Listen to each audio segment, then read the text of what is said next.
Let's go on this Custer's butt. Yeah. That's me saying butt. That's me trying not to swear. So What's happening? What's happening? When you see me say butt instead of ASS, that's that monetized talk. we live already. Okay. We're doing monetized. monetized Can you put talk. ice in that cup at 7-Eleven? We monetized today. So, what, you having a drink day or what's going on? It's drink day. Pole day. It's drink. I could tell because you're moving a little like a little loopy. I was going cross-eyed in the last interview. Were you really? Whoa. And you're telling me that's gonna not be It wore as off. extreme I now? got through that. Yeah, I got through that part of the It wore off. This looks like it has a light 1 in it. Who said it was from that, Adam? I mean, it's just looking a little murky. Maybe it's my sunglasses, but Yeah, it's a 1. Do you know how much a 1 costs now? like $200, huh? Yeah, shit. Damn. Pay Trifling. raise, pay raise so I could pull a 4. Okay, don't say that because you're implicating me. Not that I care about that sort of thing, but I mean, it's no jumper day, man. I mean, so let's call him out. Where you were at? We were at the function on Friday. Man, Bricc told me he wasn't even going. Wow, narrative. Yeah, now ain't no narrative. Let's get that narrative off. Hey, one thing did Bricc sneak out though? one thing I don't do is be lying, bro. No, hold on. He told You me lied. You can lie to your girl. You don't got to lie to him. No, I wasn't Tell him lying. again. I wasn't lying to him. It was the whole thing that I didn't want them communicating because I didn't let nobody know I was going. He was till I 42 going. faking it. Yeah, Wait, you were worried about your girl talking to his girl? yeah, type That's shit. They have that type of But my girl communication. don't even get in like that. But look, no. But I wasn't going in my mind. I'm like, because I'm about to get into it. But then when Adam called and I just looked and seen how much fun it was, I made my mind up then. Adam, remember I was like this? Can you do the social media on my Adam. phone for like? I'm like, ask I Josh heard if you he was got at questions the for, party. like, I heard you was at Instagram, the Twitter. party turning up, kid. Actually, you don't got to Twitter. I said, what? Instagram and This Snap. what the niggas story. doing? I could have got up last night.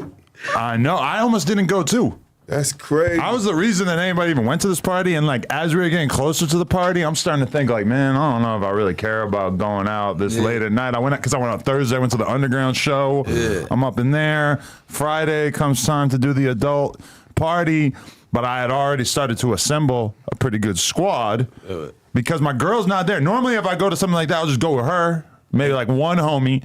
But I had Kareem, Suspect, Bricc Baby, Young Barry Gordy. Everybody was ready to go party. All the homies, All the except homies for that- them. But you were missing. That's Listen, crazy. everybody that I shared my location with as my homeboys, I got to start sharing my location. Cub bullshit. So no, let me tell you. Once they seen that, I told them I'm like I might be going out. So then I told them it's only 4 people. But once they see my location on their phone, they start coming one by one. Oh, so you just Right, leave the location Gordy. so everybody can show up at the private party that strangers aren't supposed to come I share my to? location with my squad because anything Okay. can happen to me, so they know where I'm at all times, and we all share locations with each other. That's just what we do. It's indefinite. We don't turn it off at no time. But before we even get into like what happened at this party, I just want to share. Lil Migo came through too. Shout out to Lil Migo. What about the suitcase? We're gonna get to the suitcase, but let me just say this, and this is a good clip. You can cut this clip and you can write like Adam says that he learned everything he knows about being ignorant from the Crips, something like that. Because I'm gonna tell you, I seen you do some ignorant stuff that I never seen anybody do. And before I even mention what you did, I'm gonna mention one time I was on La Brea. I forget where, like a breakfast spot or we were shopping or something like that. And Desto Dub pulls up. There's no parking along the side of the street, obviously, in the middle. It's like the weekend, you know? And he parks his car, you know, like there's the center turning lane? Yeah. He just parks his car there, and put the hazards. puts the hazards on, leaves it there for about 45 minutes while he comes and talks to us and does whatever. And then he just goes back. And Lena is just like dumbfounded, like, you're not allowed to park there. And I'm like, yeah, but if you just do it and there's no cops around to really tell you what to do. And if the cops do show up, what are you going to do? You can say, oh, my bad. And you're going to move, right? I'm Desto. Yeah. Bye. Jump out. I seen him do the same thing. We go to this party. It's off in the hills. You know, it's like there's not really like cars parked along the street and everything. There's like a clear area that you're not supposed to park because there's like a fire hydrant thing and everything. Bricc Baby pulls the car in front of it, puts the hazards on, goes into the party for 5 hours, comes out, car's still there. Yeah. That's a good party, dude. Listen. That's a good party. Listen, they was hiking from down the hill. I said, that might not never be me walking up and down this hill. You know what I'm saying? I keep telling Adam, I'm like, escape route.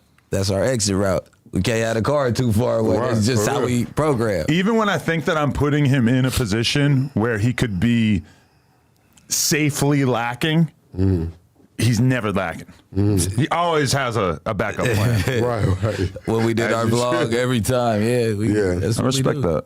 Thank you, brother. Shiesty shit. No, I Let's swore. talk about We just went 5 minutes without swearing. That was lit. That was Did we? super lit. That was I beautiful. think we did. That's that monetized talk. Nope. Yeah. We didn't say nothing crazy. Right. We were talking about drank and stuff, but we weren't like saying like Curse words. drank words. And it's really more about like, polarized political phrasings, swear words, sexual stuff. And I've been trying to work on myself lately anyway, cause I've been trying to do less of that stuff. Like what? Swearing? Swearing. I just been as a grown man been trying to be more of a grown man. Oh, let's follow this thread for a moment.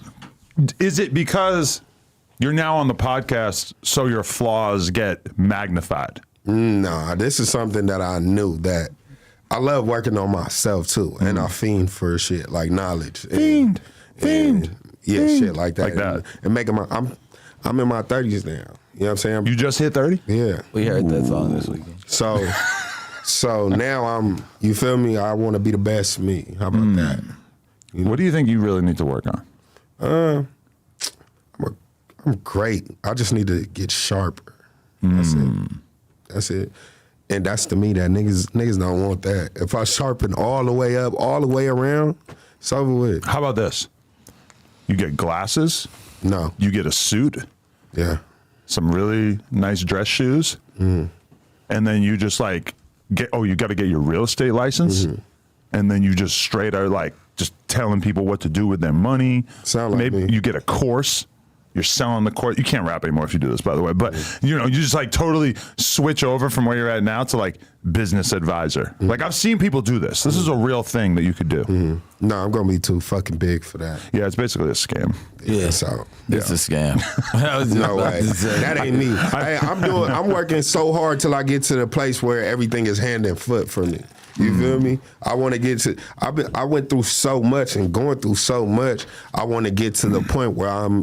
They doing everything I need for myself. All I got to do is work. Do you feel like your partying is out of control? Nah, not no more. It's been out of control at times, but right now it's in a good place. It been out of control just a minute ago, but not no more. I slowed down within this last year.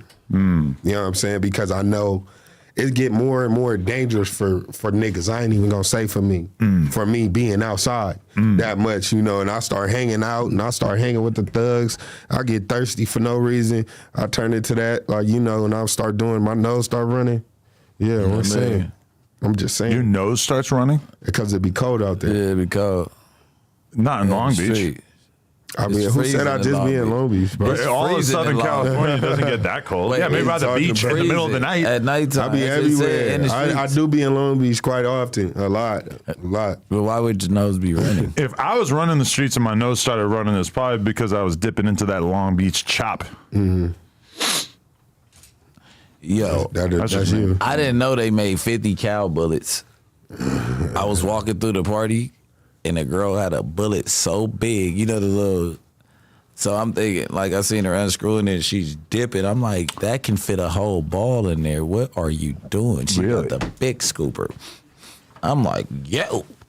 There was a lot of scooping and duping. What's going on? His girl just walked in with a big cup of liquor? Just a cup, crack. not a bottle, just a cup. She got a bag of M&Ms. There's some other stuff in the black Lot of bag. scooping and duping. What else you got in there? What's in that cup? That's The rest tequila? of the cattle. Hey, Yeah, that's everybody reposado. want to know what's in my cup. Don't worry about what's in my cup. Ah, that purple stuff. That's what I said. Just know that I win all beefs with that cup. You know what I'm saying? All rap beefs with that cup. Right. Off that shit. That shit do me I good. know I came to your house the other day. Who? Don't frisk me. I was Him? talking to Ralphie. Oh, you think you could smell what was left over? Well, you weren't actually there, though. You just... It's probably the dog from this morning. Dude, we had... So who else were we partying with at this event? We were with NFL Cartel Bo. He pulled up. friggin' Robert Neal, skateboarder That's slash my model. boy from Long Beach. Spot. He is, huh? Talk about it. Wow, there you We go. got a lot of talent in Long Beach. We had a lot of like really bizarre people that we were hanging out with at this event. Thirsty Cuz. Were you Thirsty Cuz was there. Were you taken aback by the women at this party? There was a lot of crazy Yeah. I seen you chick smiling stuff. in a lot of pictures like Yeah. that. Hey. Like that. Thirsty That's all I Cuz can takes see. the cake. Fiend. You had Selena. Oh my God. The most Selena Powell thing ever is the fact that we show up to the party. She's texting me for so long before we actually get there. And then we get there, and almost immediately one of her friends starts telling me that she wants to eat my butt. And then somehow, and that same friend is talking to suspect, right? And then somehow that leads to her getting in a huge fight with her friend that she came with for acting like a hoe. Even though Selena's whole like requirement, if you want to be friends with Selena, is basically that you have to be a hoe. Like she only kicks it with chicks that are like just as slutty With as her. no morals. Do you want to know the buzzkill? What? She just met her that night. Of course, That's yeah. crazy. I swear to God. Not surprised. So how do you get opt out in the same night that you befriend somebody? Only Selena, dude. She's just Thirsty like, Cuz. when it comes to just beefing with everybody she's ever met in her entire life, she is like the greatest of all time when it comes to that. And she was kicking it with the girl that you dumped a drink on. How did that happen? So random. I don't know. I didn't even recognize her, and then she was like mad at me for not recognizing Poured her. it on her? Yeah. You weren't around for that, huh? Yeah, Was that lean or alcohol? Oh, yeah. That Somebody was champagne. was that in the news? It was, No, but it was on in the other heated room. moments. It was on the No Jumper Most Heated Moments. Oh, he did make the compilation. Yeah. Yeah. I poured a drink on somebody before. She was asking for it. The She way kept- that happened, she's so though, thirsty. He's got his champagne cup, right? And she keeps trying to hit it. And this is like, there's a lot of different people on this one podcast, and she's trying to like take it from Brick's hand, but he doesn't remove his hand from it. And so as it's like moving towards her because she's pulling it in, Her he's third holding time it, trying it. and it starts to because he's holding it, it starts to tip, and then all of a sudden she's like drenched all over her head and It was stuff. like, you want it that bad, here, drink it. Yeah. You know what I'm saying? We don't need it. Because when you hear like, oh, Brick threw a drink on a girl, it sounds really bad. Sounds like he was probably over whooping. But in reality, when I saw the clip, I was like, oh, that's She was really asking for Adam It was was more like, her you thing. can't bring those fucking tactics up here in his head. He's like, come on, Brick, I have more trust in you. I was kind of like in my head, like, oh, I'm going to have to scold Brick. I'm going to have to tell him to stop doing that kind of stuff. But Thirsty Cuz, I wake up in the morning and Thirsty Cuz like, hey, nice to meet you. Who's thirsty, cuz? She, Thirsty Cuz. The drencher? No, the one that was hanging with her, Selena. Oh, she was hitting you up the next morning? Oh my God. Then the drink. then cussed me out for having a bitch within 5 minutes of the conversation. Really? I was like, bro, what the fuck? It was funny. I've been her op 7 times this weekend. Really? I met her Just on and off, over and over and over? I've been all type of bitches. Like bitches You need to fuck. Our love language. That's, You must fuck. That's crazy. I might get a pass, a hall pass. I mean, probably she's the last girl that your girl should give you a hall pass with. But, I mean, if it's going to make things smoother for you in the future, maybe it would be an all right idea, right? yeah. Think it's gonna make things smoother for you in the future? In your relationship. Yeah, because I'm going to have my arm, You crazy, huh? armpit deep in her purse. Ooh. You know what I'm saying? I bet, why your armpit gonna be? It's good. That's a long purse. She got a big butt. Yeah, nah, just talking shit. I feel like you should hack her bank account before you steal her purse. Yeah, no. That is her crazy. purse, her bank account. Oh, okay. Yeah, You can get in there, yeah, too. Yeah, that's what I'm. Hit it from all sides. Yeah, she's definitely not walking around as drunk as she gets with a shitload of cash on her. Probably not. You sound like Yeah. you finna like get it up out of her. Yeah. You sound like you were like telling him to steal it. Well, I used to do that a little bit. I would like hook up with a girl from the bar back in the day and then just take some money out of her purse. Yeah. side. No, in Long Beach for sure. But also, Yeah. I remember doing this a lot in Texas. The girls were so nice and like easygoing. They just let you sleep at their crib and shit, and then you just take some shit. Damn, we might be more like that. We know. Like, hey, I mean, you that finna ain't go my in the room style. I with used her? to, but I Back in used the to, day, I used back to in have the to day, eat back yeah, then. Cause I used to have You a go certain get knocked status. down, they parents out of town. We finna go search the house, man. It's all works. It is fucked up though, because that's kind of like the ultimate like backdoor scenario. Karma paid me back. You get I ain't somebody's never trust apologized. to the extent where you could do whatever the fuck you want, and then you just fully take advantage of it. Karma paid me back. Them was some of my people. I end up apologizing, not my family. But Chicks? Listen, So all the bullshit that I used to do, I leave my nephew. He's 16. I love women. I leave him at my house. I'm in Puerto Rico. I come back, and he's took everything of value. Your homie or My your nephew. My best friend's son. Took everything from He was who? living with me for Robbed you? of value. Stole Look, it? The crazy part is he just didn't know. He seen me put some money up. He didn't know where I put it at before I left. I could see him fumbling in the area where it's at because he tried to tell me it wasn't him. But I'm like, the only person seen me do this is you. It was all type of shit came up missing. Really? Yeah. But then he tried to act like it wasn't him. I mean, yeah, he thought it was smart. Then I cut. Is it he still was not driving him? my Benz to school. Like he had to. When we found out everything was missing, we looking. The car wasn't in that parking spot. He pops up out of nowhere. Like, how you get over here so fast from school? He's like, I called an Uber. I touched the engine of the car. It's warm. I'm like, oh, you been showing out. I don't want to go all the way in depth, but he was showing out. Well, that's like the moment where your young homie like feels like, oh, I'm smarter than you and I can try to pull the wool over your eyes, and is ignorant to the fact that you've done some version of like every scam he's ever gonna think of, you know? Come on, bro. Like, what you gotta You're tell probably me? too comfortable. Or probably, thinking he's sneaking in. It was bags, blades, all that business. I'm like, bro, Oh, what nah. the fuck are you doing? It is like, Look, where D. is the money at for the shit? That's why I Like, what don't did fuck you with do? nobody that much. Nobody. You hear me? I don't Nobody. fuck with nobody. Well, I fuck with the same people. You know, so I know when shit come up missing, I don't think my shit gone. You know what I'm saying? Cause niggas will, your closest will. I wanted to. Your closest will do that to you. Yeah. That's the only people can get that close. I'm too trusting, but I've had it happen a couple times over the years where something turned up missing, like not in here, but at the store for sure. We would have way too many people back in the day, and like I don't even know if it was me usually, but like one of the homies' weed would get stolen, the homies' like iPad would get taken, whatever. And it's just like there's so many people around that even if they're mostly like good people, there's enough people that there's enough plausible deniability that people will just do whatever crime that they can because they know there's no way that it's going to get pinned on them. Period. Yeah, because it's like, That's if I true. take it, you got to search everybody. To see Yeah. if they, When there's like no chance of punishment, you'll see even like pretty good, well-behaved people Speak on turn it. into bad people. That's why it's called structure. It's Yeah. getting some type of structure. And let us that's why find we- out why everybody's that's why- still there. Nobody's moving and we going through disciplinary everybody's shit. action. In this case, it would be firing. You know what I'm saying? Or you got to do something. You can't let a nigga steal and Niggas get away get with it. DP. But like, remember when I fired You Lush down for a no on the jumper live DP? stream? No, Or I just can't DP? officiate any DPs. We have to get like HR conversations going on. If penetration? anything. This is Alright. the internet. We talking about firing.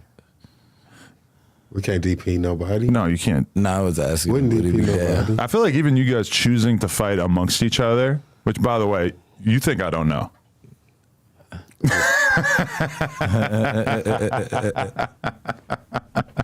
Hey, You see the man. look in his eyes? He was actually like, oh, shit. I figured. I ain't you know- saying nothing. I'm not saying figured- nothing. I figured you would find out later on down the line, but it was a gentleman gesture, right? Sounded gentlemanly to me. I was actually really glad that you didn't say anything to me because you know that I probably don't want to know about something Yeah, like that, right? yeah. Like I don't want to be involved in it. So all right, cool. Like you know, Yeah, I could. I was kind of proud of my, I don't want to say sons, but you know, the people involved that they're Yeah. like, oh, we're gonna leave Adam out of this so that we Yeah. can work things out our own way. Yeah, We just gave him way too much. that was our.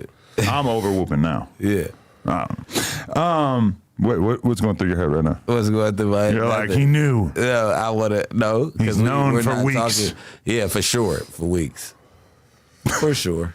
How long? It's been like not that many weeks. He said, "Is that He knows. God damn. See, look, everybody talking to each other and thinking I don't know. Hey, nobody talking to me. You know I'm my business. Who do you think would be the person you'd be most likely to catch a fade with at No Jumper? Nobody. Nah. Nobody. Most likely nobody. Nah, yeah, it's probably not a good idea.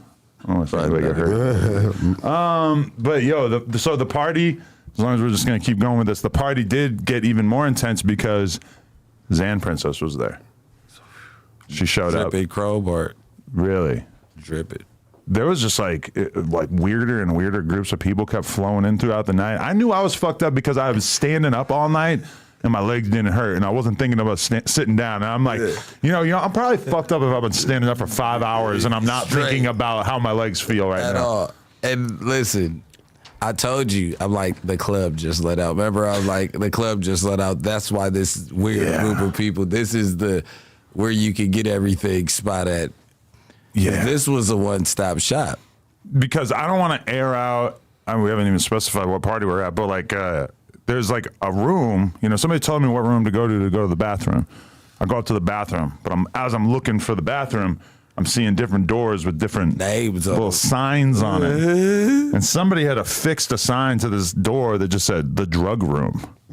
So I fucking take the door. I open up the door. By itself right now. And it's like I've just walked into heaven, and there's like a bright lights beaming everywhere in my face and shit. It was the most well-lit room in the house, though. It was. For sure. And there's just a guy, seemingly... He's the guy. He's the guy when you go to heaven and you want to get fucked up on drugs. This is like the guy. You walk into the room. He's the man. That's a movie. You got to go find the guy. Bro, it was like Hangover. He's got a couple of dudes with him that are probably like protecting his ass if anything were to go down. Yeah. But the dude is sitting there with a suitcase, and he opens the suitcase, and we're just, he got vials. He's like breaking down. I got this type of Roxy. I got these type of Xanax. I got these type of perks. I got these type, and like big old bag of. I'm like, oh my God.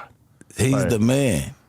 He's the man. Addies, all that shit. I'm really glad that we walked into that room when I was at a moment where he didn't want to tell me about the room. I didn't want to tell anyone that I was with about the room because I knew that everybody that I was with was probably going to go start shopping. And so I didn't experiment in the room at all. I wasn't tempted because I was already fucked up. So you didn't tell the homies? No, I did tell them. I can't keep my mouth shut when I'm like fucking fried in the party. So I just started mentioning it, and all of a sudden they start grouping together, and they're like, "We're gonna go up there." I'll let you keep getting away with this for a long time. What? But go ahead. What? You think I'm lying? I didn't buy anything in there. I know you didn't. Y'all are firing up Venmo transactions and shit. Sober the whole night. Yeah, hell, I'm not saying I was sober. Yeah, he was. Nah. Now you Yeah, lying. he was. Nah, you was. I just said that, listen, Nah, he you got wasn't. real drunk, and we were on mushrooms. Yeah. Damn, he didn't say that. And the Yerk Ferry was might have on the- visited me at a certain moment, but You ain't got. I know. But that's before we found out about the drug room. So Yeah, I'm for saying, sure, like, if for I had sure. walked into the drug room and I had been like, have like one drink in my hand, I might start doing the math in my head and be like, well, if I take one of those, then I'm gonna only need to, and I might feel pretty good. And I was already like at a point where I was like, no, there's no way. I don't need to be fucking around with this drug That's room. good self-restraint. Yeah. This drug room, hell no. I indulged. You indulged in the drug room? I shopped with him and had drugs on me. It was just because I had to be a part of the drug room. That nigga said, I ain't never seen that before. Yeah, so I gotta compliment your pimpin' right now. Here, man. You know what I'm saying? Yeah, Throw okay. me a couple of them. Little and, tip. And drop the price. Because I'm not paying what you just said. You started bartering. Yeah. I wouldn't even have thought of that. Yeah, I automatically made him drop the price. What were the prices like? I didn't even inquire about that. I mean, are we... Him and fucking. I mean, it's already such a They were Hollywood. federal. Him and conversation. Sus came Yeah, back that's what I'm arguing. saying. Such a federal conversation. That's I'm like, I don't Hey, think I can say that. Adam, you and Sus good now? We'll get into that. We're still talking about the party, but That was a part of the party. Y'all came back talking but about they don't the know party. that argument was like basically like an extension of we're the party. party. I'll unpack it for sure. But I said we're unpacking right now. yeah, we're just like He was letting them getting to know. that. I don't know if Suspect was loaded at all. I wasn't really paying attention to if he was on his sobriety tip right now. right. So I know he wasn't doing any business in the drug room, but I don't know if he was like drinking or anything. I made him drink. You may have some shots. Yeah. And then the bitch was on his heels the whole time, or was he on her heels? Or are we talking? Oh my God, no, that okay. I guess he already knows about that, but yeah, there was a girl who tried to drag him into the bathroom, and then she said, "I'll suck your dick if Adam can watch." To which he responded like, "What the fuck? Like that is gay. What is wrong with you?" Which I mean, imagine how fucking weird it would have been if he was like, "Get in here." Were you DTW though? I don't want to see that. No. Oh, no, he you were down to questionable, watch? He questionable. I don't think I would do that for anyone. I'm saying, but you always say like, if we want to try out, let's put the tripod together. What if you could experience this in real life? I got a lot of different types of homies, and I'm perfectly okay with never seeing you, Suspect, Flacco, really everybody who's on camera here. I'm really like totally okay with never seeing any of you guys perform a sex act. And even though I do porn with other men involved, That was an insult. I would rather have them be the ones doing the piping and not have it like cross over into people that I know from other. So what if I crossed over and I was just like a champion, Nigga, like what? off the rip? I went in there like Mike Tyson. I'm just beating shit down, blah, blah, blah. You would have to get your rep up in. Elsewhere. Yeah. Yeah. But if you came up to me I've at that never party. watched one of your porns ever in my life. That's probably okay. If you came up to me It would at the never party be and said, the this same. girl wants to suck my dick, can you come watch? She wants you to watch. I would just be like, nah, bro. I'm cool. Well, all right, so what if I was in the corner by the DJ? Nigga, that what? cup? I don't want to get horny, listen, by the What way. y'all talking about, bro? I would never come ask What you. the fuck? But what if the bitch started topping me off like right by the bar, like that little cut right there? You Oh. turned around and you're like, oh shit. So it's just happening in front of me. Yeah. Oh, yeah, for sure. I'll like, I'm not going to like get real close. And, like, Y'all niggas funny as but hell. I'm gonna for sure like be That's standing crazy. there and like look over. Like and, like, that, I don't really see you doing that's that though. Like, G shit. I don't think normal dudes or like dudes that I hang out with would do At that. the 24, 25-year-old me, I used to love doing that at the strip club.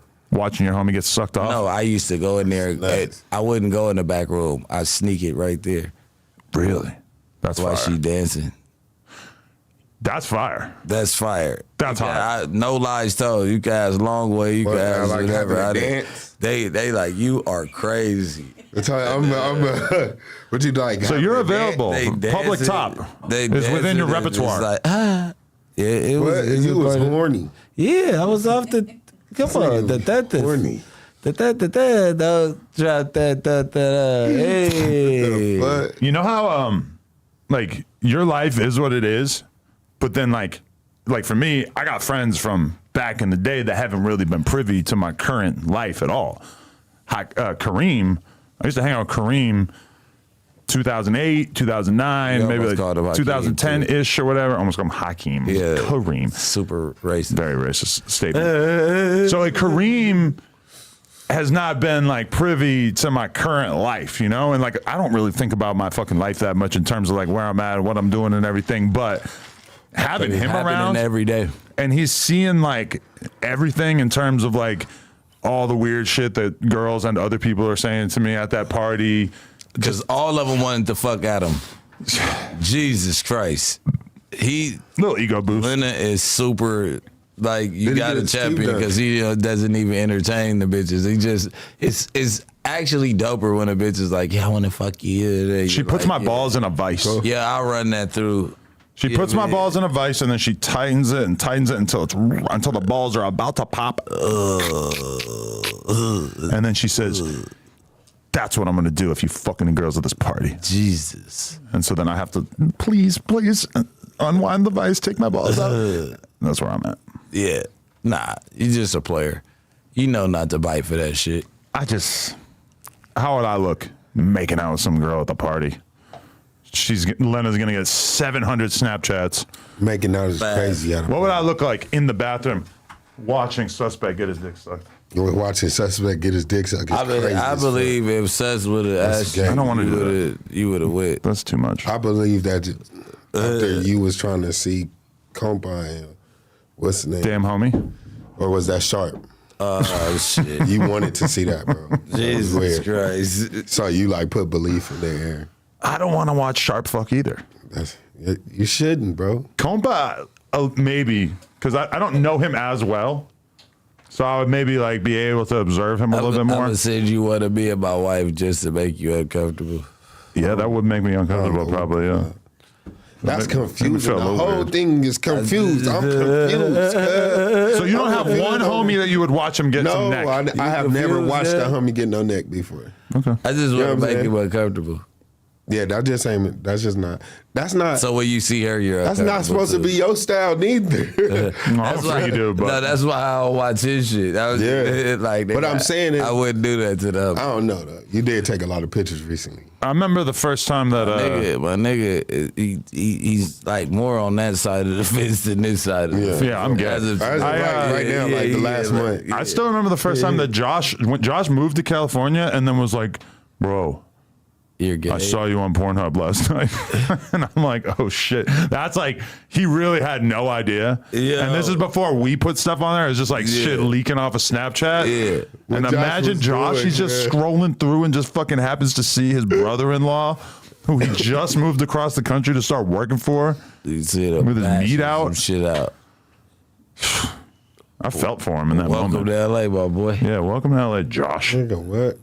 Piece of shit. Did you FaceTime him? Do you make Josh see you naked? No. I hope that you keep that separate. I think I've already Josh made that doesn't clear, wanna yeah. see that. So then, all right, so that's the party. I leave with Kareem. Right before I leave, this girl, Maya Mixon, hands me a fucking shot of whiskey. I didn't drink any whiskey all night. I'm thinking like, oh, I'm, the thing where you're like drinking one type of alcohol and then you switch the alcohol and it makes you like massively more drunk. Yeah. But I haven't done this in so long that in my head, this is like not a real thing. That's like an old wives' tale. Yeah. I take that shot of whiskey. They sent you. Oh, Lord. And then as I'm walking out, some super drunk guy fucking hands me a cig, too, like a Marlboro Deep Red 100, whatever the fuck they're called. And so that even makes it worse. I'm sitting in that fucking Uber. Are you talking about when we was walking up? Yes, and Kareem is geeking out about something. I forget what he was fucking stoked on. He's like showing me something on his phone and stuff, and I'm kind of like, Trying to keep it together. I'm like staring at the road, just trying to breathe deep, look at the road. And it was only one of like an those. 11, 12-minute drive. Yo, luckily it was like a 10-minute drive. But the whole time, bro, I'm thinking like, I could really explode puke all over this fucking car right now. Luckily, it didn't come to that. I get home, the dog's freaking out. I'm like, I'm in that state where normally I get home and I would just go straight to bed and just like lay down, breathe deep, end up falling asleep. But the dog is at the door, woo, woo, woo, woo, woo, and he wants to fucking go out and piss.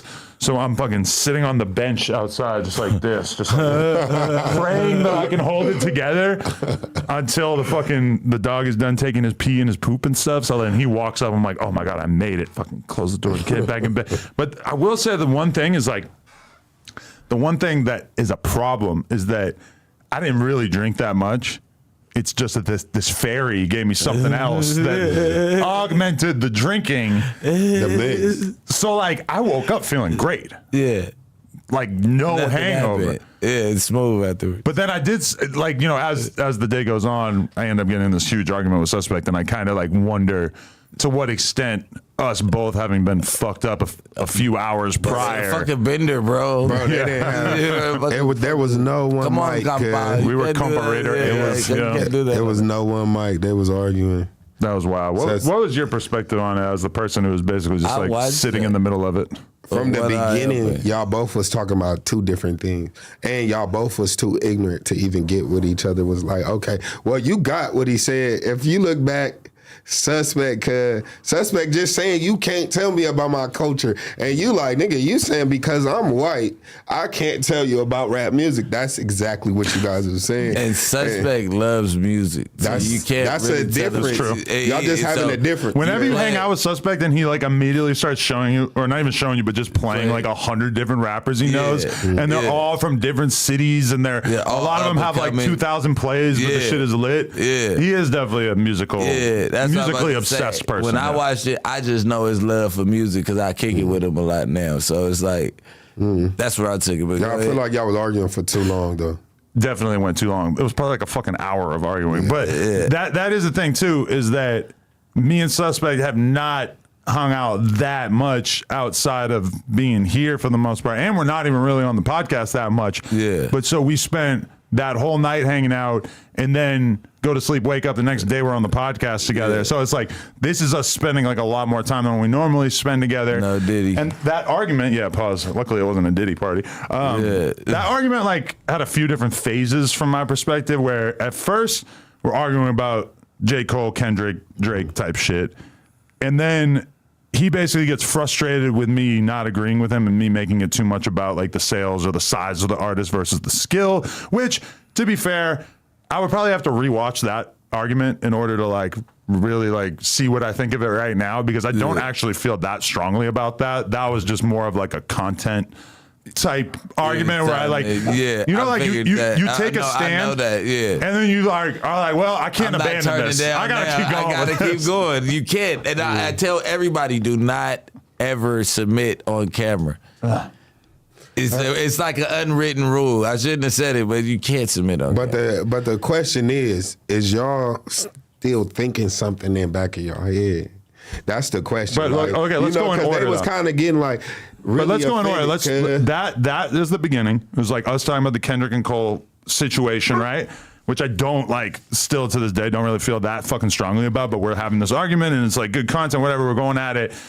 And then his frustration with me not agreeing with him basically leads to him, from my perspective, this is the order of operations, leads to him going to a personal attack, which is basically to say that his opinion takes priority and that I am not capable of having a valid opinion on this topic because of the fact that I'm white, I'm from New Hampshire, I didn't start making money from hip hop until I was 32. Yeah, which at one point he starts denying that he said it was about me being white when he quite clearly did include that in this conversation, whatever. But either way, that becomes the conversation of, you know, who's allowed to have a valid perspective in hip hop.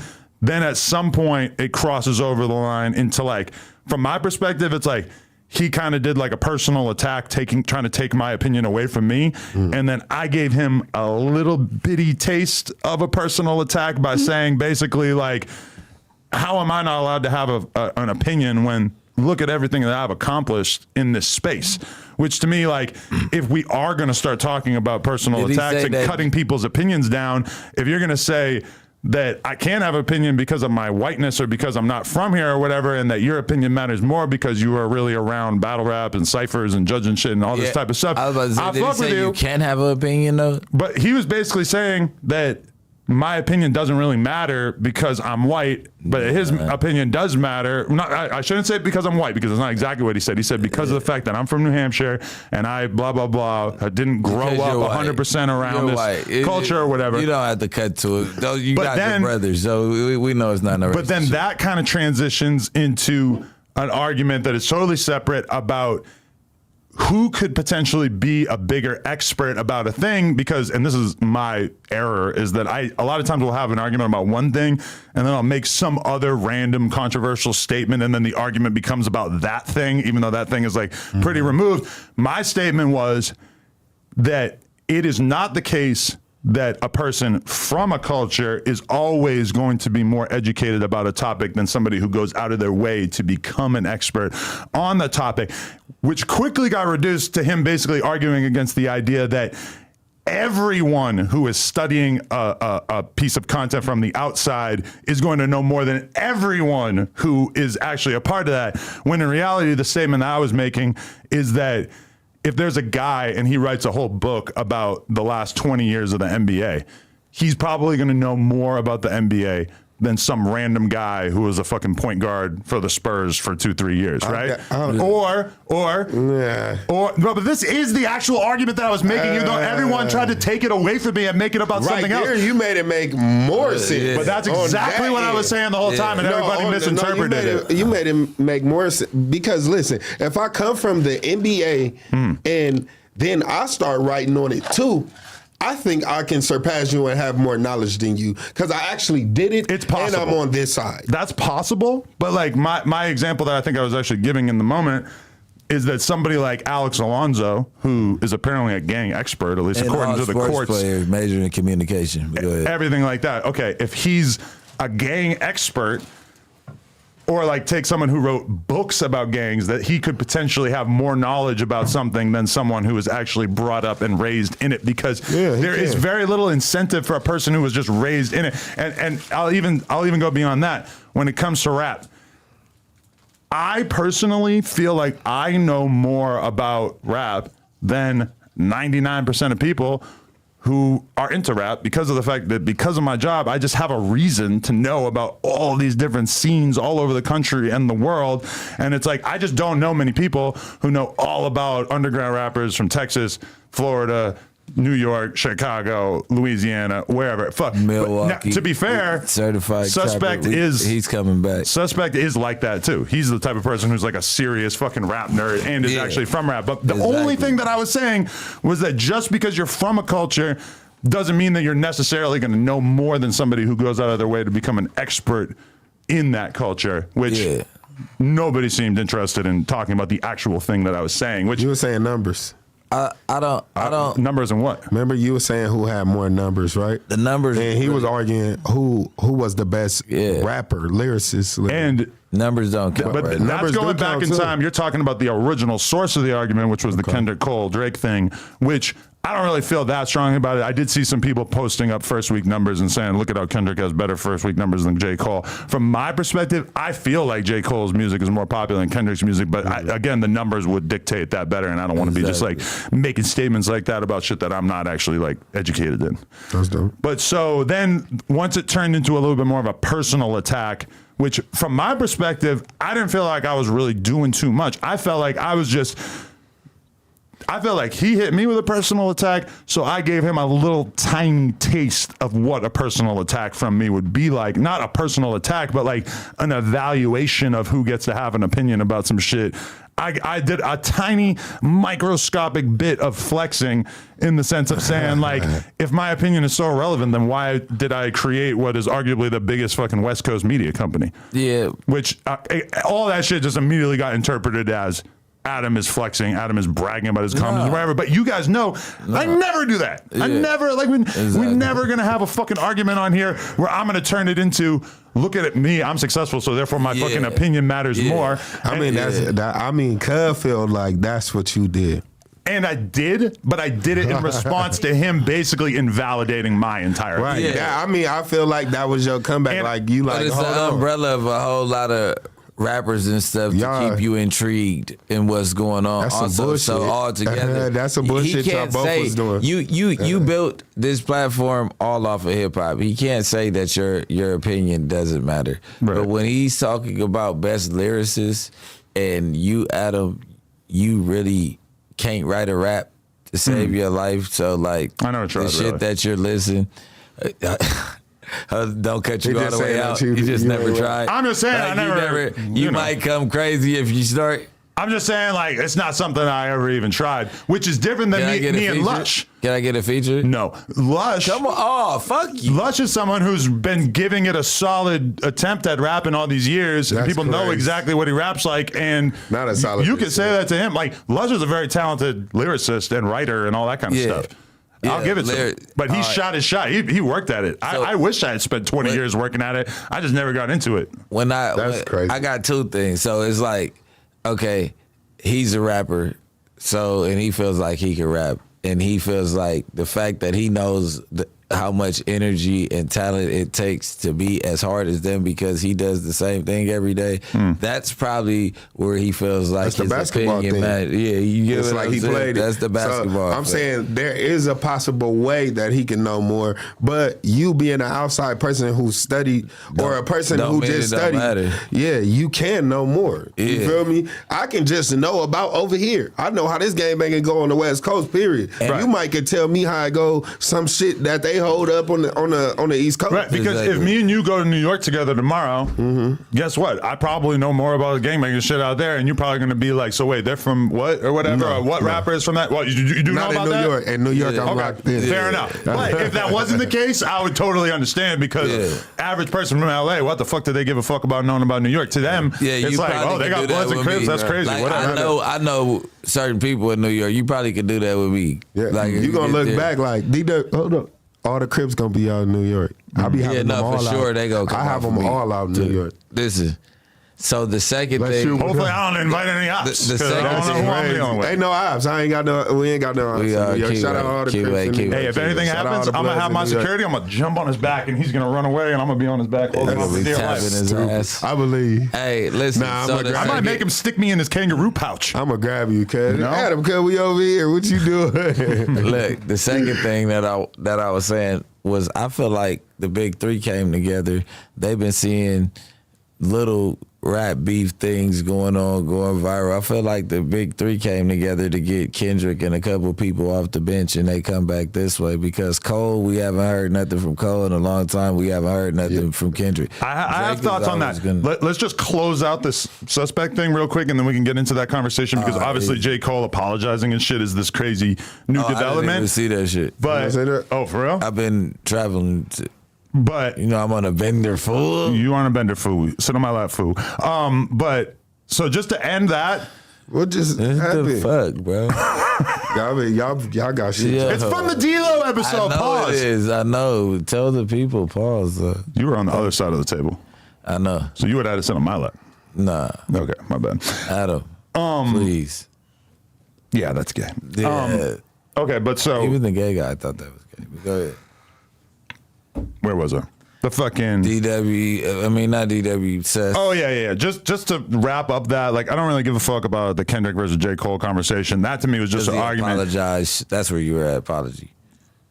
No, that's what I was saying we were going to talk about next. Yeah. So we're finishing off the Almighty Adam thing, which is like, I just feel like if we're going to have conversations on camera, that it doesn't really like do us any favors to turn arguments that don't have to be personal attacks into personal attacks. And like a version of it that I thought of would be like, let's say we start talking about some smartsy ass shit on here, and I start saying, well, like, Bricc, baby, you go to college? Wait, you do go to college, right? Yeah. Never mind. DW, you go to college? No.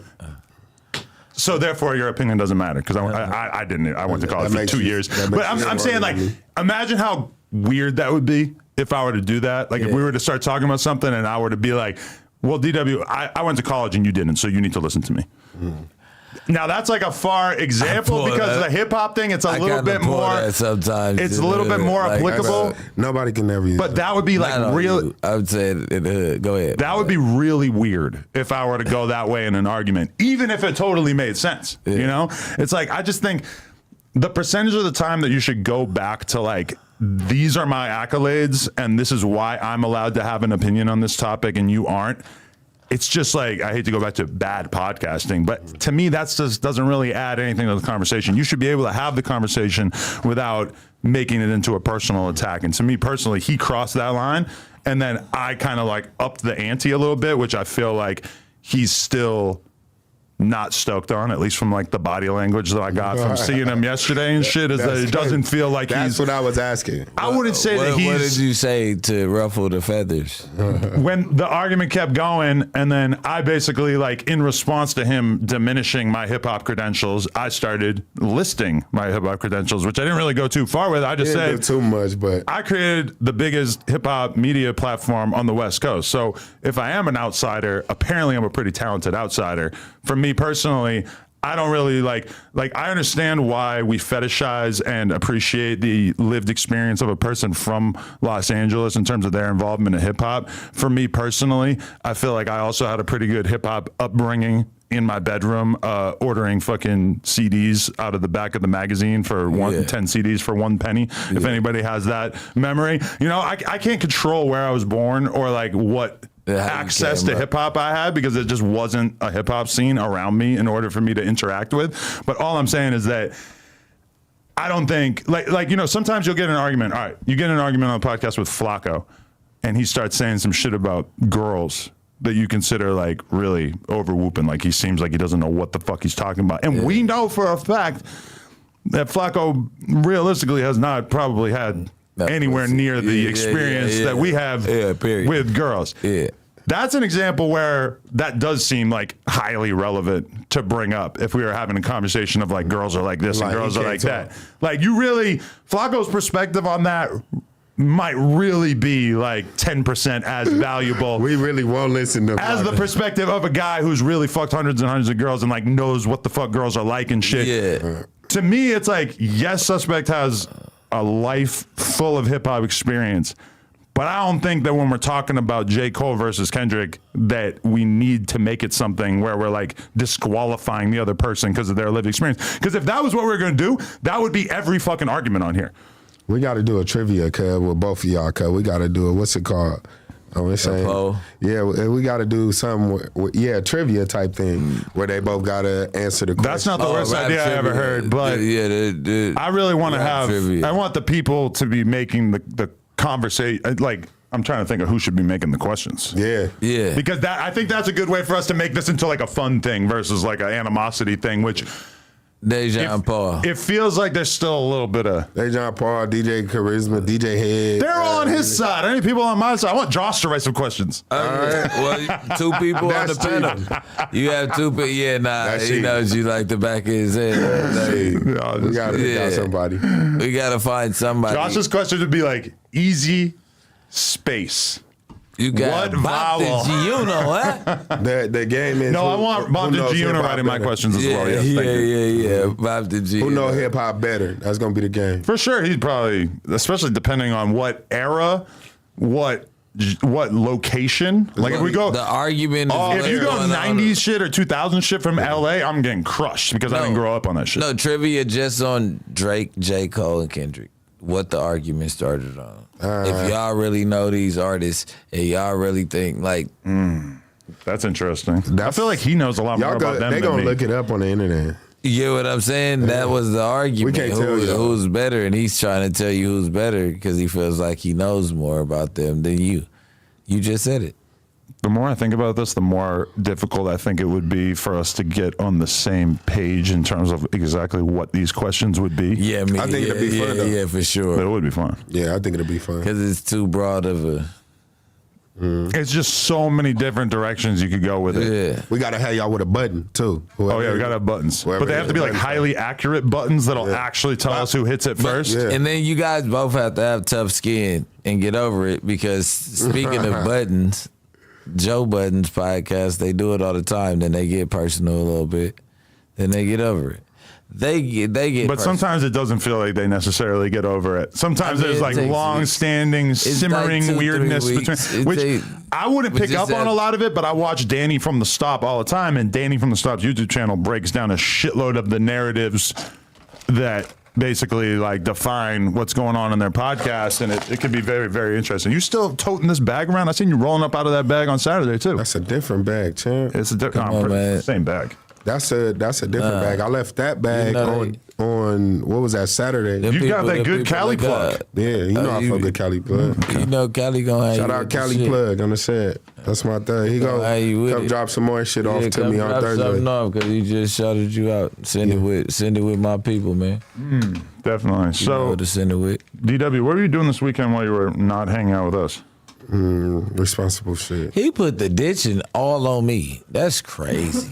Nah, kid, don't do that. I just said you told me you wasn't going. That's what I'm saying. When I heard from you, I wanted to hear a little like, yeah, we about to get ready. I didn't even know when it was, actually. I didn't know which day. You just told me it was that night. I'm like, oh, it's tonight. You're like, yeah, it ain't one tomorrow. That's how you sounded. It was like, yeah. We was on the horn, right? Huh? We was on the horn. Yeah, you said, but I ain't going though. That's what he said, Adam. I ain't going though. The people was like, and people, I'm like, all right, cuz. If you'd have said, come on, cuz, yeah, we going, I would have been like, all right, smooth. But then it's like, oh, you ain't gonna invite me. Like, we're going to a party. Me. It's like, no, it's like bro night. I'm like, all right. It's like, you're not gonna invite me. Like, no, it's bro night. Like, Lena's not even going. This is the thing. She gets mad when Lena goes, and then she doesn't go. Right. Well, okay. This is the thing about DW is that, no disrespect. Oh my God! Don't do that. You kind of have bad bitch energy. Like you want us to be on top of making like, you know what I mean? Like he wants us to like really be hitting him up to get him to come to the party. No? You got bad bitch energy, babe. Stop playing. Don't do that. Is bitch too much? Is he mad for real? Or is he just gonna pee? We don't know. He breathing it up. The dog's gonna follow him. Can you close that door? The sound's gonna come in. Yeah. Well, that was interesting. Yeah, well, gangbangers don't play with the bitch word. Okay, but he knows what I meant, right? Yeah. He understands. You gotta pee. You think it was a pee? He understands. Oh shit. Okay, but you know what I mean, right? Because what was the other party that we were going to? There was another party we went to that I like invited him to. The one that Soldier Girl performed at. Yeah, that was it. Violet Meyer's birthday party. Yeah. And we invited him, and then it's like we didn't mention it to him for like a few days before it happened. But to be fair, like if he's not like in the group chat where we're discussing it, then I could understand like forgetting about it. I'll do that all the time. Like somebody invite me to something and then I don't really hear about it. I think that he's interested in going, but he knows that the crowds that you go around, they're not really controlled environments to where you know. But he doesn't know the porn side of things. You get what I'm saying? Like you might have people from all over the city, which that you can go to a function with that you don't mind going. But us going with you is like, damn, we see if Adam see him, it's more like a podcast, fuck you. But if we see him, it's more like a nigga, fuck you. You know what I mean? It's weird because I go to the porn parties and think that there's not going to be anybody from outside porn, then I have nothing to worry about. Which is true a very small percentage of the time if the shit is really exclusive and like focused around that industry. But then in reality, as time goes by, more and more of the parties, especially as the night goes on, it becomes more and more randoms. All it takes is one member to get there, and then it's like, let's call them. Then shout out the old dudes from Hoover that we met when we walked in. Old dudes. It was the older cats. Remember those 3 older black guys? Cadillac Tone, I think, from Hoover. Oh shit! I don't think you remember his name. I introduced you to him. I think they're from 107th Street. They from Salo. But they like, Bricc, keep doing your thing. We fuck with you. And I'm like, oh yeah, that's dope. You didn't get yelled at for being at that kind of party? Nah, I didn't get yelled at. It was just I was already arguing that day, so she had blew any chances of going out with me anywhere that day. Well, that's bad bitch energy right there. South. Yeah. That was bad bitch energy. So you were gonna go see 85 South Show live? Yeah. Damn, they be doing that shit a lot, huh? Yeah, they did it, and I was gonna go because I had to leave, so I was gonna take her somewhere. But like we got to arguing over the dumbest shit, and I'm like, just leave it alone. All right, even if I was in the wrong. Leave it alone. I'm gone. I don't want to argue about it. I gave you a mad apology. You see it's an apology. You keep going. You keep going. You keep going. Now it's like I'm blocking you because I was doing something where I needed to have my energy together, you know what I mean, in order to get it done. And you kept. So, in my defense, I wasn't telling you that I was going out that night because I really wasn't going to go. I was going to go to 85 South. Then I looked into the group chat and I'm like, everybody's already at Adam's house. Sus is at Adam's house. I'm like, I'm going. Then you call, you're like, yo, so what you doing? I'm like, I'm watching the baby. She put the baby on me on purpose. So I was watching the baby. I didn't complain about that. She went to get her nails did, hair did, everything did. I did that like a champ. So as soon as she came in, I rocked the baby to sleep, handed her the baby. That's why my outfit wasn't really a go out outfit. It was just like, let me put something on. I got a lot of joy out of that, of showing up to the party wearing something that like clearly, because you know that party had like a very specific like dress code, like it said the Playboy. Yeah, like the guys were supposed to wear fucking bathrobes, and the girls were supposed to wear lingerie and stuff, and I just showed up wearing a regular jeans and a hoodie. Yeah, that's crazy. I don't know. I felt pretty all right with it though. Yeah, I mean. They can't expect everybody to fucking. Nah. You know what I mean? I did the same thing when I went to the porn awards. I just wore whatever the fuck I was wearing. Oh, it was a theme to the porn awards? Yeah. He left. Pretty sure, right? They drove off?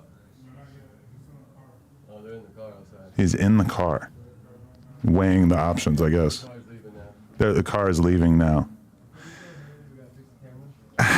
Oh wow. You tell me. Do you think that was like? That's what I say about. See, you haven't hung out with him enough. Like some people play the like game where you know what I'm saying, and some people don't, bro. Like, but me, I play with my friends like that. So me and you, we could talk like that shit like all the time. Mm-hmm. Like, you know what I'm saying? Because I play with Gordy like that, all my homeboys. Bitch, shut up, nigga, bitch ass nigga. Like, you know what I'm saying? But certain people. Did anything happen out there, or is it just they just quietly left? Yeah, exactly. Really? He'll be back. Got in the car and dipped. He'll be back. I need to text him. What's Josh saying to me? Flame left. Okay, God, this is my perspective on that. And obviously, like, now we have a whole nother thing that we can talk about for the next 2 weeks. But Fuck. me, because you already know it's going to be like that. Yeah. But bad bitch energy was obviously like my way of saying like you're kind of bougie, which I don't even actually think. I was just joking around about it, right? But you were saying bougie like you only go to like exclusive event type shit. I was like, fucking around about how he kind of seems like he needs us to hit him up repeatedly in order to go to an event with us, which I was joking. I don't really actually. I feel like if we had actually like been on his ass more, he probably would have gone to the party. I was like, you told me you weren't going to go earlier in the day. I think he was debating 85 South also. Oh, really? Okay. I don't know if he went or not, but I know he had. I think he got an invite. So I mean, I don't want to talk about his business after that shit, but you know what I'm saying. I don't know. I doubt that he just got to take a breather, man. He ain't gonna be that mad at you. You gotta understand that you look at him, value him as a friend, and it wasn't that. Yeah, that's just. I mean, the people out there can think of a lot of examples of different times that I've said stuff that was like really on the edge of like too offensive for me to be bringing to the table in terms of like when you think about the kind of jokes that me and AD and House Phone and even like people like Sharp and whoever, even you, I have a very edgy sense of humor. We know that. Never did I think that bad bitch energy would be over the line. Because I realize it has the word bitch in it. Because to him, it was interpreted like you be acting like a bitch that I gotta call. Right. You get what I'm saying? And that's not what you meant. It was like a funny joke. Like, I mean, I took it as like a pretty clear-cut joke, right? Well, me and you, we kick it more, so we know our limits, right, on and off camera. You get what I'm saying? I don't think that since he hasn't been out and about with us, the lingo and the shit that we do, I don't know if he caught on or if he's not. You get what I'm saying? So like this, it being this early on in your friendship, the bitch word in the gang community is crazy. To be fair though, like leaving the podcast because I made a joke about bad bitch energy is kind of bad bitch energy. It's kind of like exactly what I was joking about, but it's actually like what I was saying was kind of like a bad example of it, but like walking off the podcast actually is a pretty good example of it. Like, I'm not agreeing with you, Adam. I'm not doing that shit because that's my homeboy. No, I'm not trying to diss him at all. I'm just saying that like that right there. Yeah. I feel like people are gonna like see that and say, "Oh, that's kind of like what he was getting at." Like, you know, and I was joking in my original assessment, but this assessment, that's a way of not a non-confrontational way of handling things. Like, he drank a little bit of liquor. He don't want to argue to the point to where he could jeopardize your friendship while he's not in the right state of mind. So he took a lap real quick. That's why I said he fuck around and come back. You got to breathe it off. You got to understand that you didn't mean he was a bitch. But when I saw his girl come back and grab her purse, that was when I was like, oh, okay, I guess they might actually be leaving. Yeah, I mean, she got to do what she told at that point. He was just She thought he was joking Yeah, too. She's she like, he'll thought be he right was back. going to the back. And then I seen her come and grab her purse. And I'm like, oh, because he's not coming back. Yeah. Oh my God, that's such a crazy one right there. People like, so much shit happens on this podcast. Like, I feel like it's scripted. this is something I just keep thinking about. Are It's you like, writing scripts? no, but okay. There are so many boring podcasts out there where they film just as much as we film and nothing interesting like ever happens. But somehow on No Jumper, and it's like it's hard to figure out exactly what the X factor is You because gotta pick him. but it's You not gotta like be a little psyched out to work here. like one thing you could say is that whole sharp damn homie compa thing had like nothing Zero to do with me. Like it had like so that much to do with you. what? Oh my God. It had so much. The name didn't come out to your show till fucking No Jumper Show 228. Was it Shut up, stop 228? lying. But okay, swear. that had nothing to do with me. The NAP gate had nothing to do with me. For sure. Because it's like, if this stuff was only happening with I'm me about to on leave. camera, I would look at it as, oh, wait, you were leaving too? Oh, okay. Not just See, he's all leaned out. Half of his jokes are just like, what? But fuck you.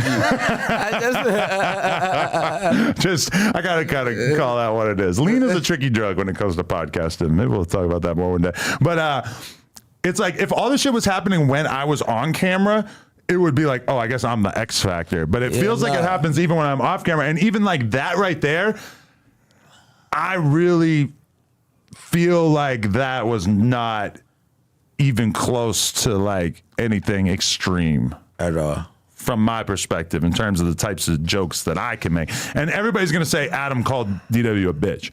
That's what they're gonna. I pre-qualified my statement to say that I have nothing but respect for you and I hope this doesn't come off the wrong way, right? I'm pretty sure That's I said crazy. all that beforehand. Yeah. And then I said, you have that energy. Like, that is not saying you are a bitch. Obviously, I don't think he's a bitch. Yeah. So I just And wanna they make said that perfectly but clear. you said it right before. I just, like I said, all right, DW is pure, bro. This is what I'm realizing, that Hollywood and YouTube is two different Hollywoods. You get what I'm trying to tell you? This is a world full of nasty work. Where we live at, where we reside on YouTube is nasty. It's the most toxic. Instagram, social media is toxic. Wilding out, they might got their little issues that they got going on up there, whatever the case is, but he wasn't privy to the clubhouse, to the they clip your shit and fucking talk about it. He wasn't. So like when he's seeing this shit, he's pure. He doesn't know to take it like or how to react, because nobody's ever played with him at Wilding Out or made certain shit. You get what I'm saying? He has to get used, like skin gotta get a little bit more tougher, but it doesn't mean that he has to accept the bitch word. But it's like in the friendliest manner, if somebody's telling you like, hey, whoa, like, and then tell you that. But I didn't think that was coming out though. Like bad bitch energy. I don't know. Y'all might know each other better than I think. But I'm like, I wouldn't have made that. From my perspective, that's not that intense of a joke. Like, to me, that was kind of nothing. But I think that you have to sort of look at the overall backdrop of the kind of conversations that he's probably having, which is that like there's a lot of extreme jokes that take place on this podcast, and I feel like he gets a lot of like flack in the streets from people that are basically like, how can you sit on that podcast and have, and this is as old as time, because AD used to get phone calls all morning anytime I was saying some gay shit.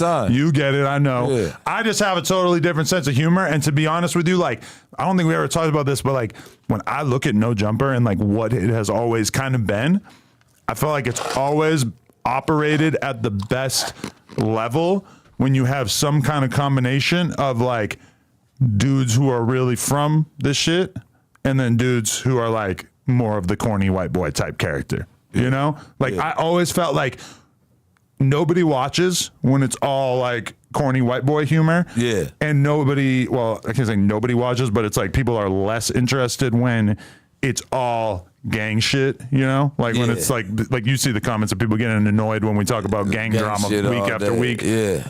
It feel like it always has to be like a nice combination of both in the ideal scenario. And that's why the era that a lot of people would say was the greatest No Jumper era was me, House Phone, and AD, where you have like an actual gang member, a hipster type dude from LA, and then a homosexual white person. For sure. You kind of put all that together. I feel like that's kind of the vibe that a lot of people are going for. I mean, at the end of the day, I mean, everybody up here kind of could take the humor, but then it's like you got a lot of tough guys in the building, though. It's like even me, like certain shit. But it's like I grew up fucking around with white boys and shit and all type of shit. You know me. You got Xans and shit. You got certain shit. You're gonna be around white people.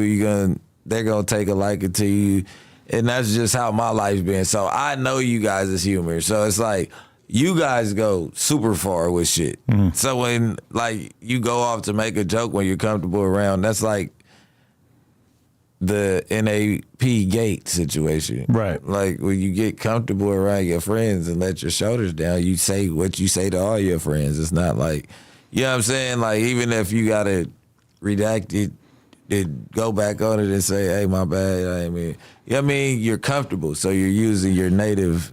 And think about what I'm doing as a person who, you know, I'm not a comedian, but it's kind of my thing to try to be funny on a podcast, to make jokes, etc. When I said the bad bitch energy thing, I'm trying to think of like what the more clean cut version of that would be. Because a lot of times, That's a Diddy Crip. right, if I had said, you know, you really are kind of a bougie Crip. Yeah. That's like a little funny. It's like a little edgy. Me saying like, you have bad bitch energy is like, It's hilarious. It's over the top. It's meant to be funny by being a little bit extreme and icon. Like it's obviously incredibly lame to like break down humor, but that's kind of like, if you're going to say something funny on the podcast, you know, you kind of got to like push at the limits of what would be normal to say. Yeah, you know, got to say the extreme, and you got to get used to it. And it's not get used to the bitch, but you got to, the jokes being more extreme on camera, you got to know. And I'm not giving up the sauce, but you just got to know. Like, you know what I'm saying? And from his perspective, I feel like even though the audience is kind of like enjoying the humor of that, you know, because it was pretty entertaining, the fact that he walked out, it would have been a much better piece of content if he had verbalized why he didn't like me saying that, and then we had an intense 20-minute conversation. You know, if he could even fucking stood up and yelled or got kind of heated and stuff, that would have been great content. Just walking out is kind of like, why would you walk out on a podcast? You would walk out if somebody said something that was so offensive that you felt like there was no reason for you to even have a conversation with this person anymore ever again. When Cuban Doll walked out on me, it was because I basically made a joke about her ex-boyfriend making a song saying that he kills people, which, you know, was kind of like me making a joke about him and her's domestic situation, which I understood. When Black China walked, who was it? Tato. Shout out Tato. This was old as fuck. Yeah, Tato was in the county with us. I think over her. But like when Black China walked out on me, it was like I kept asking questions about rappers that she'd been connected to, and she kind of made it clear that she was over me mentioning that, and I kept doing it, so she walked out. It totally made sense to me. I feel like him walking out over that, it's like we're kind of like setting the standard a little low for like what is considered offensive enough to walk out. I got some crackhead footage of Black China right now. That doing coke or what? No, just acting like a smoker.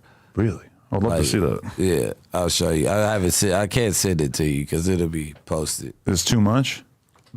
Yeah. Somebody texted me today and told me that Kanye has a remake of Like That, the song with Future and Kendrick, with Kanye on it.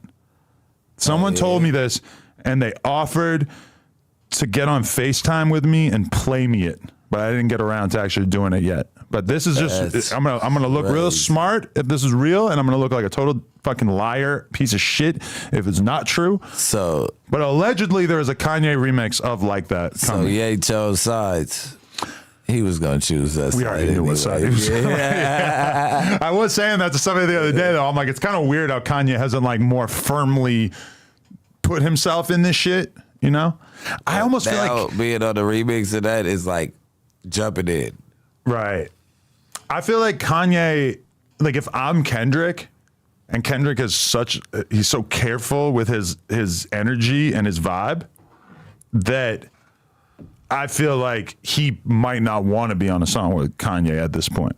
Yeah. When have you ever seen Kendrick really associate himself with anything controversial besides X? but When he that- shouted out X's album, there's probably some other examples, but for the most part, he don't really seem like he's dying to be in other people's business. And you do a remix with Kanye, even though I guess But I Kendrick mean, kind of has no say in the matter. That's what I'm about to say. Metro, that's Metro song. So however he remixes it, you don't have to show up to the video shoot if that's the case. Okay, but video shoot is another thing. But yeah, He's gonna want to shoot a video. Well, they didn't shoot a video, but Kendrick showing up for the video is like a totally different thing. Oh, if they do that, if they do a music video of it with Kendrick, Future, and Kanye in the video, Oh my god, that would be nuts. The music video takes it to a totally different level. I feel like the label could give them damn near $1 billion budget for that shit. Yeah, sorry, I'm just giving my barber the address. Okay, so I guess we'll end up You having got, a like, conversation supercut about that. barber? No, he's a white dude with tattoos. He got a lot of TikTok followers. Yeah, I mean he cuts white hair, or does he? I don't know if he cuts black hair. Yeah, He might. that's what I was asking. I don't think he'd be able to cut your hair. No, I didn't want a haircut. What you got going on is a different thing. Yeah, I'm going all natural for a second. I'm grinding. Are you really? I might get my shit braided up. Everybody's getting tired of this. So this is natural? Yeah, This is just what happens if you leave your hair at this point? You don't have to do anything to it? yeah, I don't do shit to it.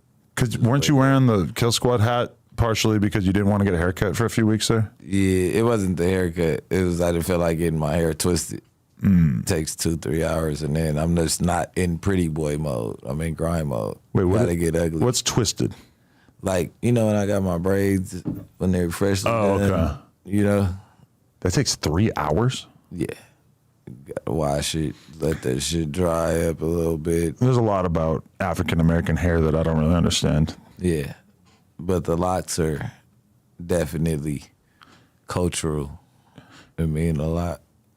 The craziest thing to me is how when I'm watching that Freaknik documentary and you're just thinking about how many people put so much time and energy into straightening their hair during like even the 80s and 90s and shit. They put chemicals and shit. Because as a kid, I would never think of it. You see a black chick and she's got like straight, shiny fucking hair, and you just Yeah. don't think anything of it because I just haven't been exposed to this world. Yeah. And then you start to realize how much time that takes, and it's just like, damn, that is some evil shit right there. I mean, shit, you know what I'm saying? But we can go, the natural black hair, it could go from, I don't encourage people to put chemicals in their hair to straighten it, but you got to think, in the 60s and 70s, they were taught that straight hair and looking like, having hair like a white woman was pretty. They, you know what I'm saying? And shit like that, they were going through identity crisis instead of like making natural styles and stuff because the jobs weren't accepting to afros and Do people still like that. straighten their hair a shitload, or do they just wear wigs? they straighten their hair. The wigs are taking over. They're They are, huh? definitely taking over. They got a sock on up under there and then fucking, you know?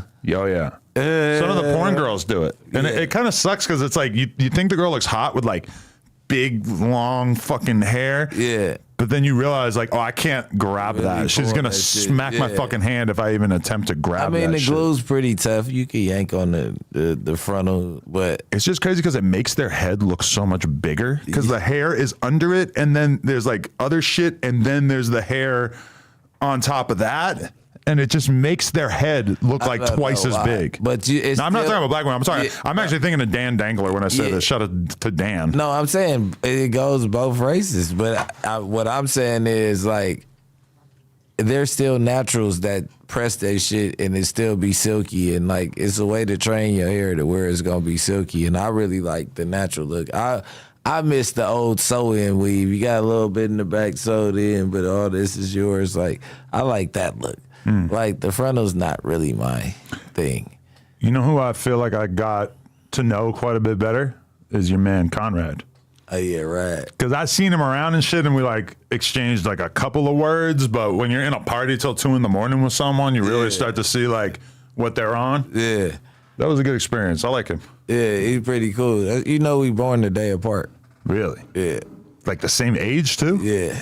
What the fuck? That's crazy.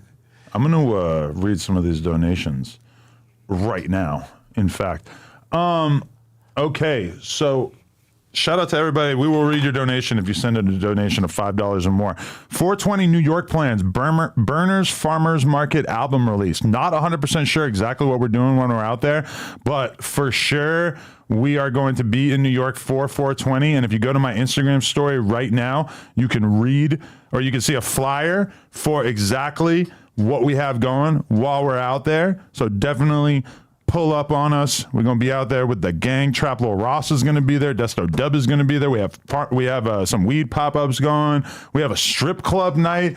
Anybody want to go to the strip club with the boys? Tap in. So, Alcoholic Gamer, oh, he's back. He said, I got a smooth drink for y'all. I thought you would read something when you said that. Oh, no, that was just me freestyling for a minute Yeah, there. No. I'm still popping up. I don't think I'm working on Friday. Oh, you are going to come out for the weekend? I'm coming. Hey. You guys can't leave me out. I got a smooth drink for y'all. Everclear and pink lemonade and tropical Sprite. It's one of the best. Y'all need to pour up and get lit up there. Drinks on me. I am not trying to get lit right now. Exactly. Especially not off Everclear. And especially because, okay, do you ever do this? You get a really bad hangover and then you medicate with weed edibles? No, I don't. You don't do that? You never do edibles? Yeah. After that party Friday, I wasn't like hungover, but you know, there's a little something going on, and I'm not trying to keep drinking or anything like that. So I'm like, I just took a bunch of edibles, and so I felt like I've been like a ball of mush the past couple of days. I only had to do one interview yesterday, so I was just like fully like eating edibles all day and just feeling like, ugh. And then today I took like a nap in the middle of the day.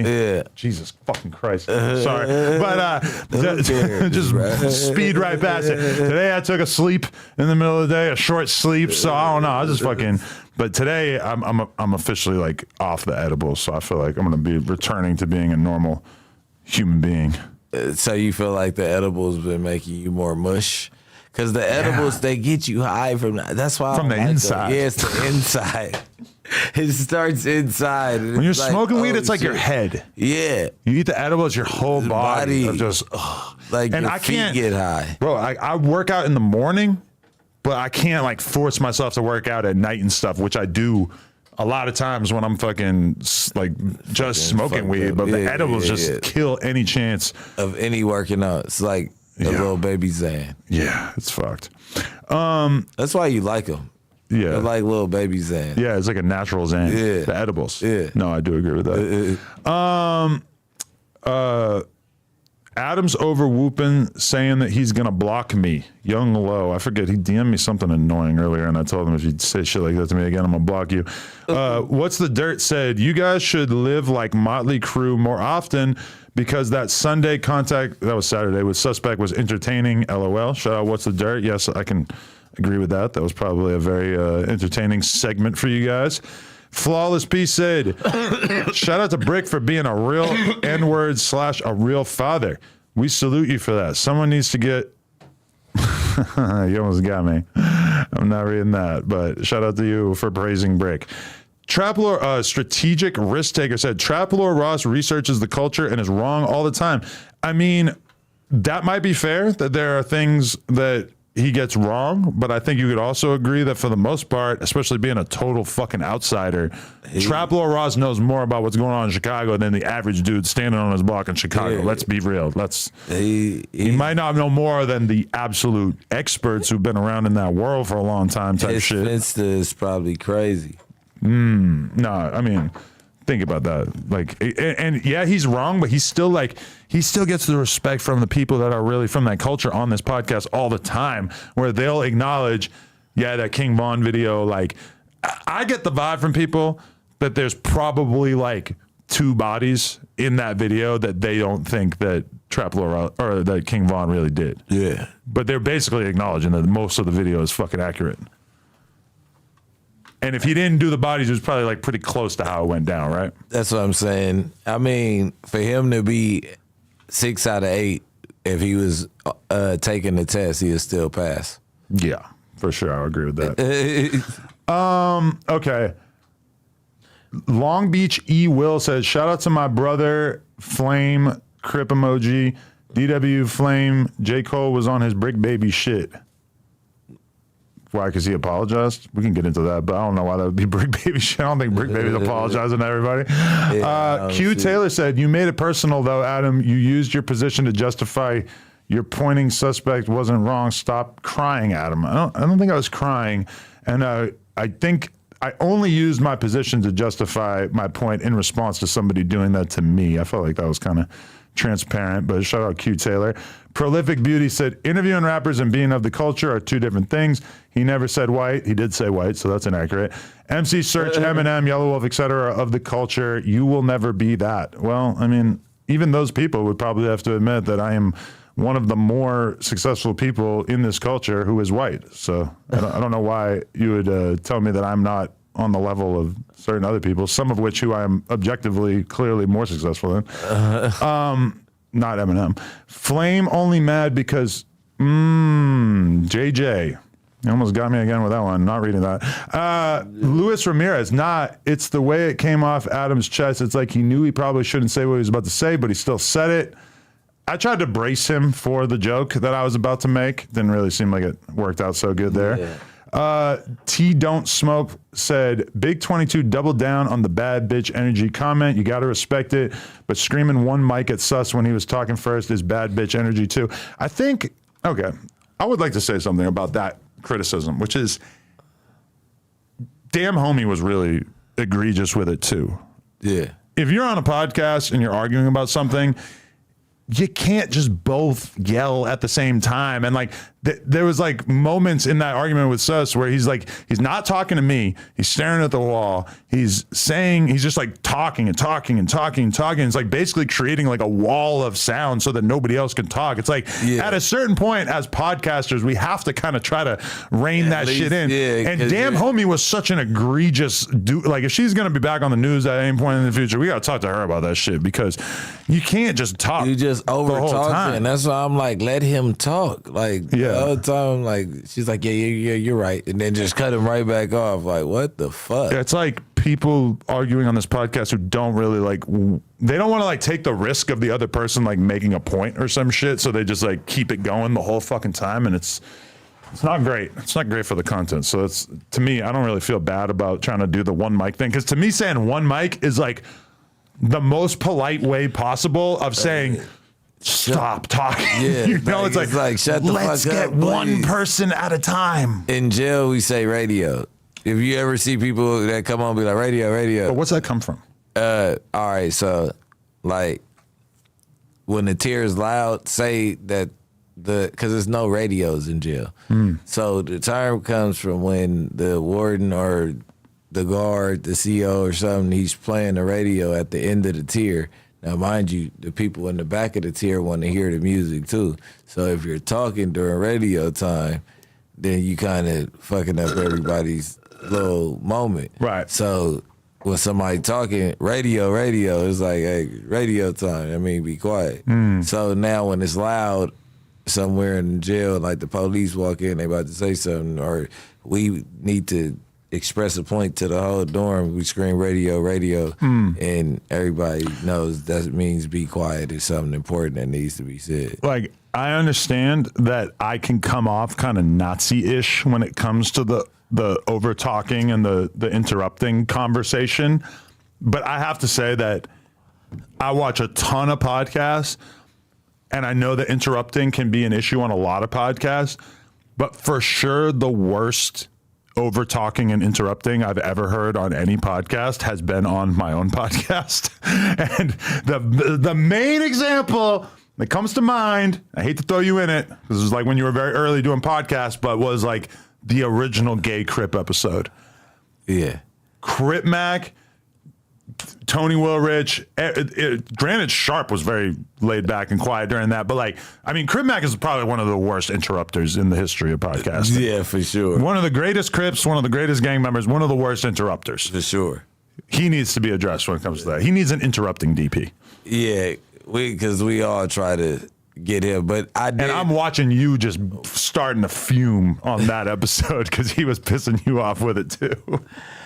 But like I told you, I came from being interviewed to where all the questions I have to be involved with, and then I learned when we're potting, like I really don't have to say shit to everything. Right. And then sometimes I still catch myself, but I catch myself now. I'll be interrupting you like, oh, I just let you keep going. Right. Sometimes I'll ask a question to somebody and they'll start responding and they'll respond for like 15 minutes straight and I don't have to say anything.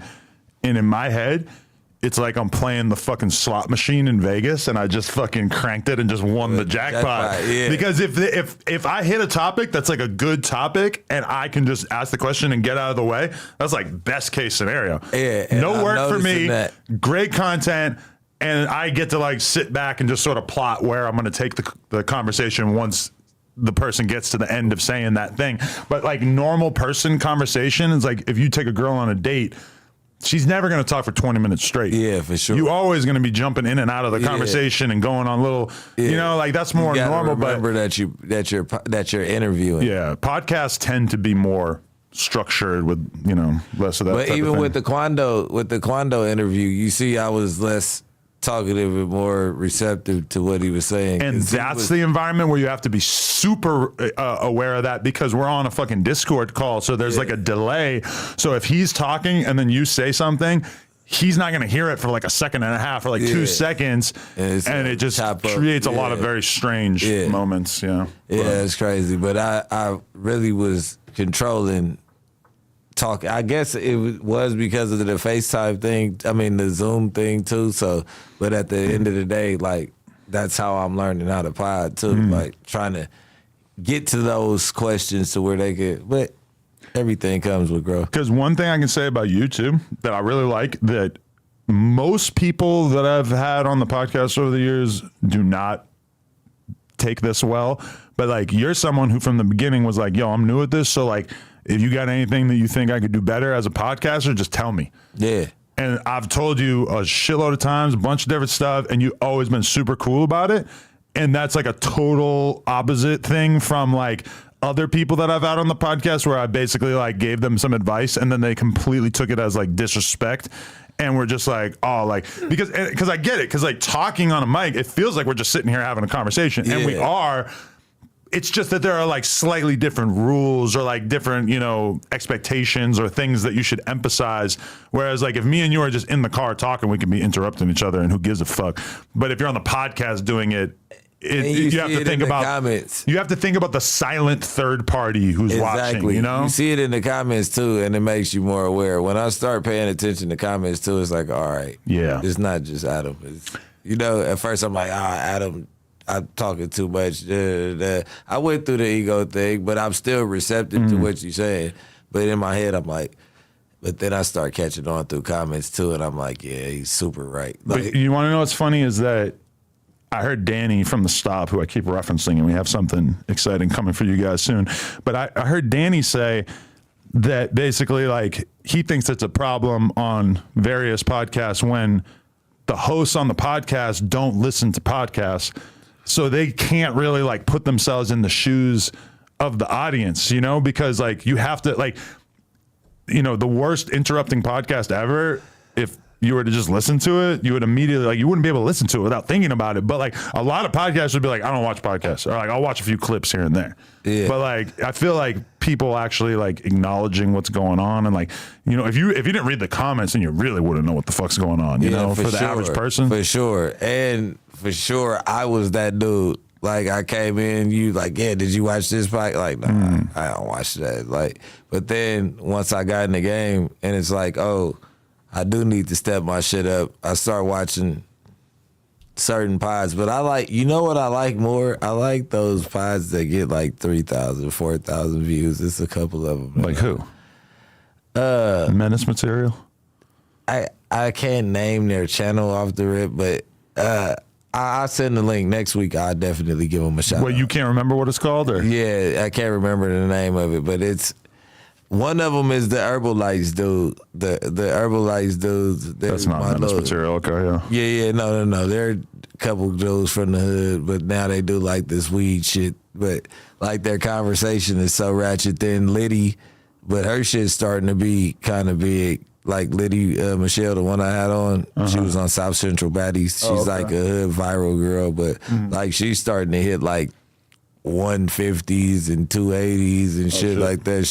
She was on the first episode of No Statements. Oh, okay. Yeah, so like just little ratchet shit that. You know what? I didn't realize. Shit like Gina shit. Did we? Oh, love Gina's podcast. Yeah, Super good. But I didn't realize that YG took the actual same chick from your pod. I thought it was just a chick who looked like her. No, bro. So is she off your show because she's on that show, or did she just did one episode on that show, right? She only did one episode. She wasn't aware of the drama. I am kind of butthurt, but she's assuming that I mean, she's shooting Baddies Caribbean right now. Okay. I'll talk to you off camera about the other shit. I mean, you know, people don't understand potting or whatever. So I believe it's it. like, yeah. I believe it. Yeah. That's very interesting. Yeah. She got to choose up. Wolf Boy said, Adam, the better words you should have chosen was you have a conceited vibe about you. The B word was more extreme. Remember who you're seated next to. I don't think conceited is actually the word. I get your point that you think I should have chose like a better word, but I don't think conceited really would have got the point across. And also not funny. I felt like the bad bitch thing kind of had a little bit of pizzazz to it, that it was sort of funny without being like super offensive. So that was kind of what I was going for better or for worse. Yeah. Bricc, who's the best out of St. Louis right now? I'm saying Mo P. Check him out. And Adam, real deal, main, tap, hashtag kill squad. I don't know Mo P. I'm fucking with Jet 5, the Kia Boys, and who else? Damn. Yeah, he be with one. I got another one out of St. Louis that I'm fucking with. 607 Unk. Yeah, it's one of Unk's artists. Your though. plug. Yeah, that's my boy. But Sexy Red's running St. Louis. Yeah, no, for sure. I know they're not asking. I don't know who else I is know out they're not there, yeah. asking about Sexy Red. I'm talking about Jet 5. My little young dude. Bricc, this might be a dumb question, but do you personally know every last member of Rolling 60s? Absolutely not. No, I'm not even. I'm a internet banger. You might know 10%, right? Isn't it fuck like no. gigantic? Hell no. It's gotta, no, really? You think you know like most? I mean, if you're talking about fucking across the world, or No, you no, talking we got about just LA. Oh yeah. Nah, way more than 10%. Really? Yeah, hell yeah. I heard somebody say like 50,000 people though before. No, fuck no. You don't believe in that? LA? That's ridiculous? LA is crazy. I 50,000 feel like people in LA. how many? Oh, membership is estimated to be between 6,000 and 8,000 people. That's a lot more manageable. Okay. Not that you would know anything about this. That's what I was about to say. I don't know what the fuck is going on. Shout out No Jumper. Adam, apologize to Flame. Bricc, check your DM Crow. The apology. It feels like we're just getting into this, so I'm not sure. I don't know. Is that something I should apologize for? Like, I understand it might have like not sat right for him, but it also feels like that's so tame by the usual standards of podcasting. It would feel kind of weird to apologize for it, but I mean, as a friend, he should have just talked it out with you right here too. Yeah. But as a friend, if he's not receptive to being called a bitch in any form, you kind of gotta respect that, because that's. But not I didn't like call him it. I said he has a little That's bit what I of said. energy that is Yeah. associated. You know, like I was real quiet. I was real careful there. But if I would have said it, it would have been like I was calling him a bitch ass nigga. Yeah, I just don't want the narrative to become what I'm that saying? I said that. Since I Yeah. feel like I really No, went out of my way to not say I know, that. but you did though. That's why I'm like, if you was in the wrong, I'd be like, man, you in the wrong. Cause Yeah. like, you know what I'm saying? Like, you got to get that together. Like, you know what I'm saying? But you told him before, and he told him, yeah, but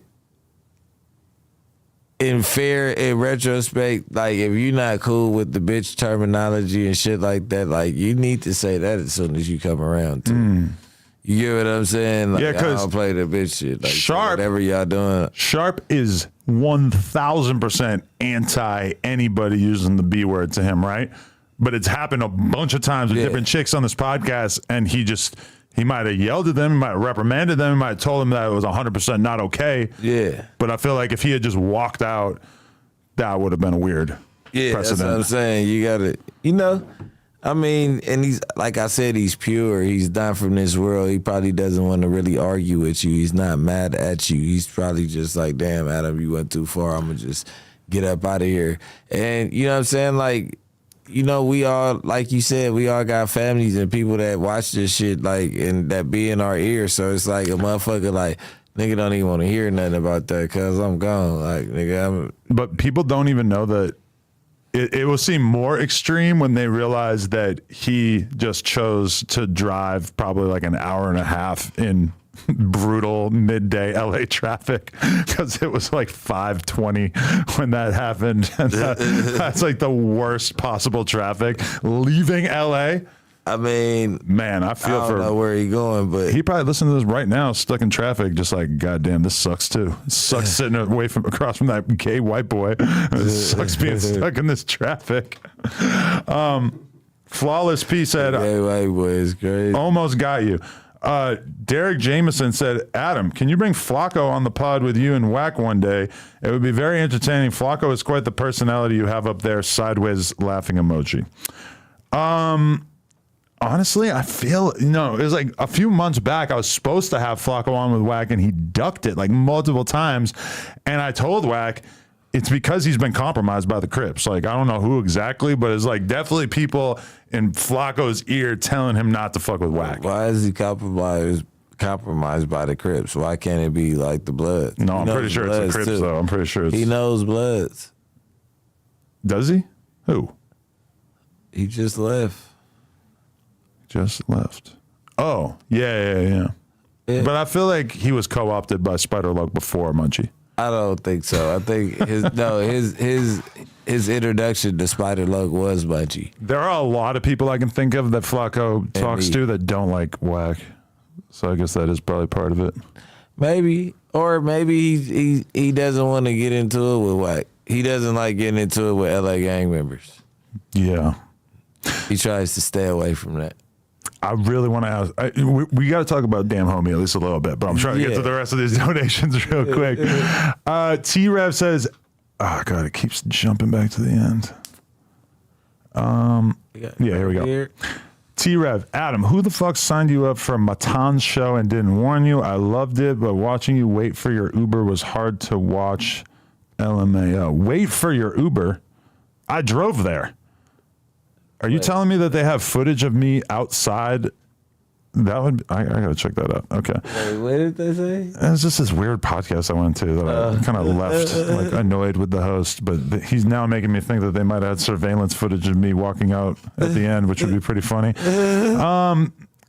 John Gotti says, shout out to the Scantes posted at Daniel's Tacos on Vineland. Yeah, shout out to anyone who's being a Scante warrior out there. Warrior, drop the hockey sticks, got the hockey sticks, man. Sticks in the chat. Adam, get Pissy Cuz off here. He's too tired off them drugs. He needs to take a redacted. I guess you're Pissy Cuz. Oh, yeah.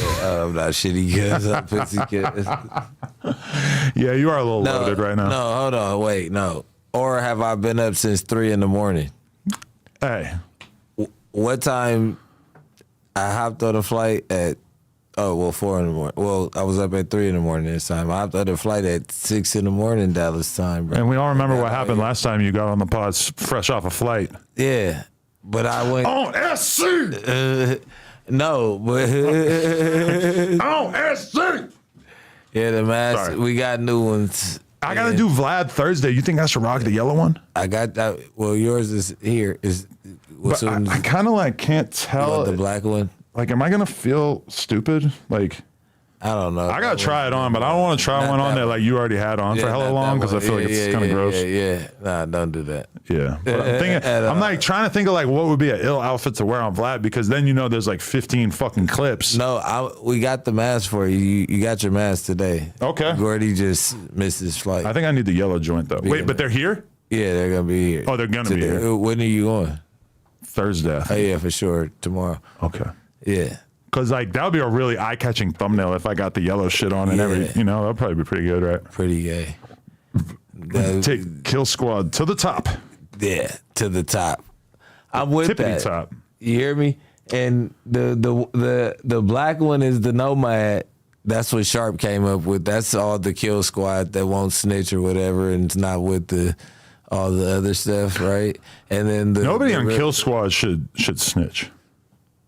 Well, we're accepting all the kids that are getting cyberbullied. All right. This is an interesting question, though. If you were Dub and a famous rat did an interview and he's rocking all cough syrup, do you say something? Or do you just, hey, let it rock? I ain't going to say nothing. He's supporting the brand, is what it is. Did he give it to him for free? Nah. Just got it. Shit. I can't, listen, whoever my brand makes it to, bro. You can't, I mean. I think as a brand. I think snitches sip more cough syrup than fucking regular people. They got to deal with it. Yeah. They got to shit on their conscience. Yeah. No, but I've thought about that a lot because there's been a bunch of times where I've like had friends and then like a total lame rocks their shit in like a very public way. And I've always noticed that they just kept their mouth shut about it. Yeah. Because you don't want to be the one like saying like you're allowed to wear it, you're not allowed to wear it. Yeah. Unless it's like, if you got Hitler wearing your shit. I mean, yeah, like then you kind of probably gotta say something, right? Like, I don't know. Like a modern Hitler, whatever that would be. Like Hilfiger? No, I'm just playing. Nah, you remember the Hilfiger era when but that was everybody cap. thought he was racist? Yeah. He never even went on Oprah. I know. They said that he basically said he didn't want black people wearing his clothes on Oprah, but he had never even been on Oprah. Oh, they said it was on Oprah? Yeah. I thought that he said it like during the interview. But that was a crazy time where there was so much misinformation and you like couldn't get to the bottom of it because where are you going to go? No and social media. Hilfiger put out a statement about it back then and nobody cared.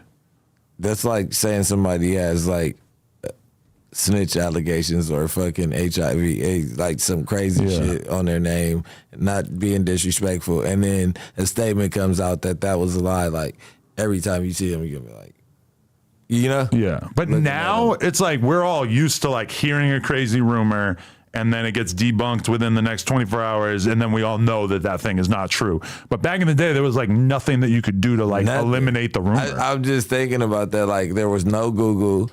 What are you going to go like in the fucking encyclopedia and fucking figure out, did he ever make, like what do you go to? Because they had the little Lion tabloid magazines. Remember those? You know the magazines that catch the stars out, but it'd say like some weird ass shit that wasn't really going on. Oh yeah, the spoof ones. There's still a lot of tabloids that basically like they make it like they're like talking to experts, but like even with the fucking I just interviewed Lamar Odom.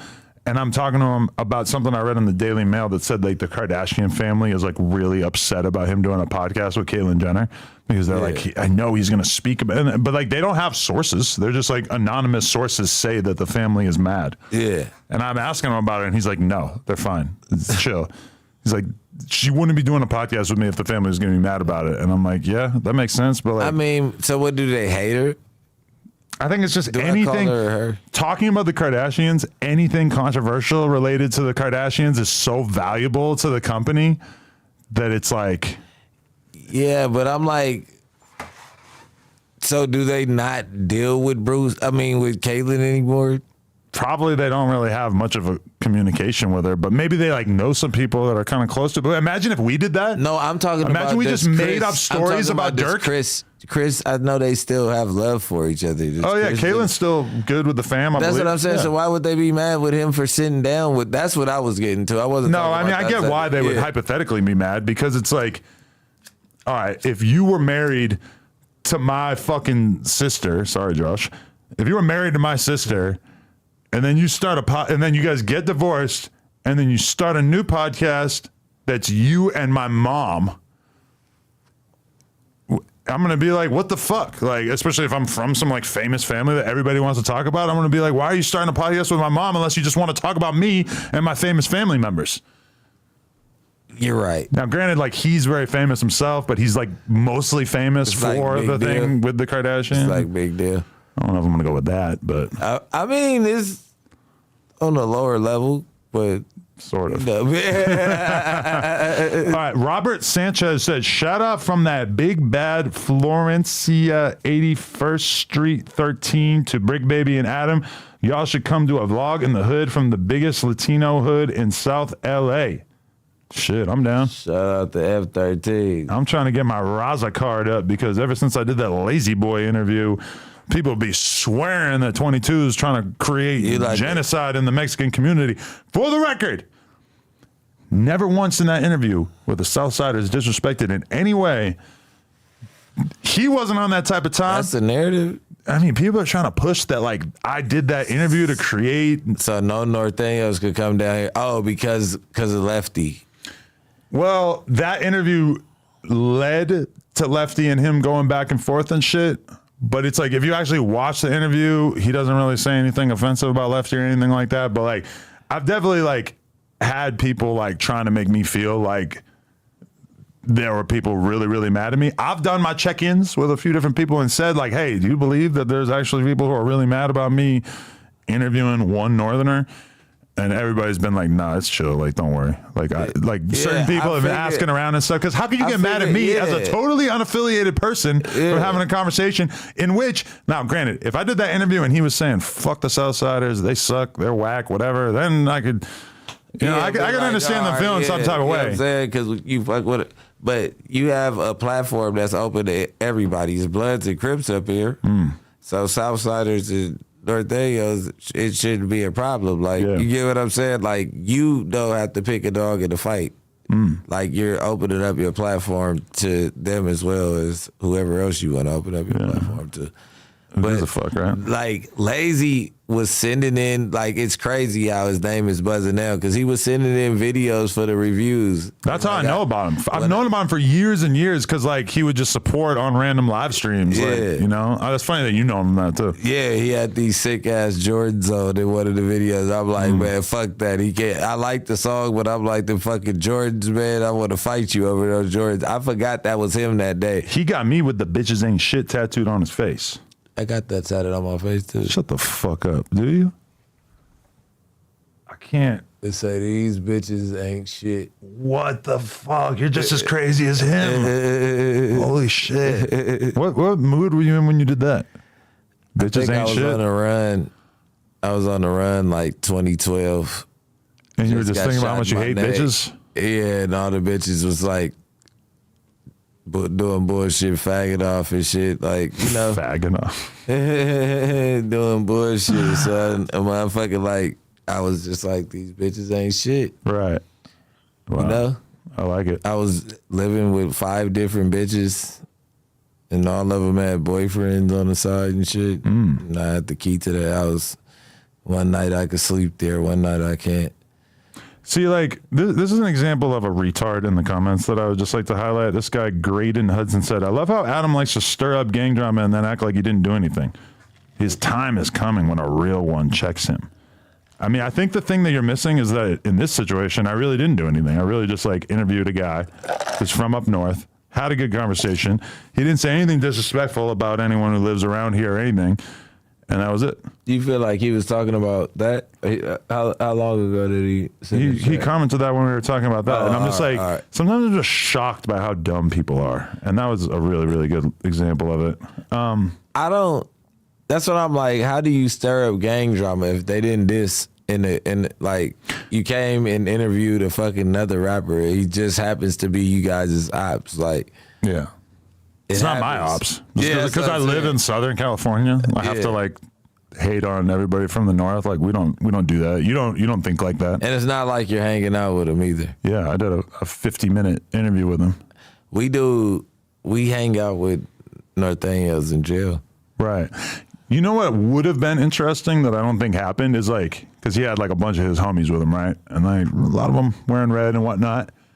Let's say when they were here, they filmed themselves talking shit and saying, hey, we in the South, y'all can't do shit about it, and then posted it.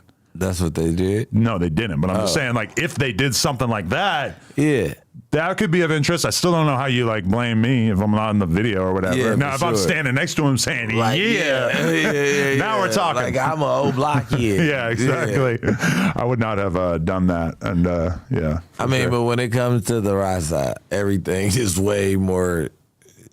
They don't play. They got their own it's thing going on. Yeah. And that's why I would be a little bit more on point with it in general. Like, I wouldn't ask him a question that I thought was going to lead to a fucking civil war in California. For sure. But also, you got to give Lazy Boy credit. He sat there in the interview like he knows the code of who he fucks with, and he knows he's not supposed to be talking about their politics too much. So I felt like he was extremely respectful in that interview in terms of, now granted, he said some shit on his story about Lefty and shit since then. I mean, Well, that's whatever. He already did some shit. It's already up. You know how these What rappers else are. you They about fucking do the the crazy shit on their Instagram story, and then they clean it up in their interview. to say? That's They do the interview and say, I don't even know him. that's like damn homie. Oh my God, we're going to get to her as soon as I'm done these donuts.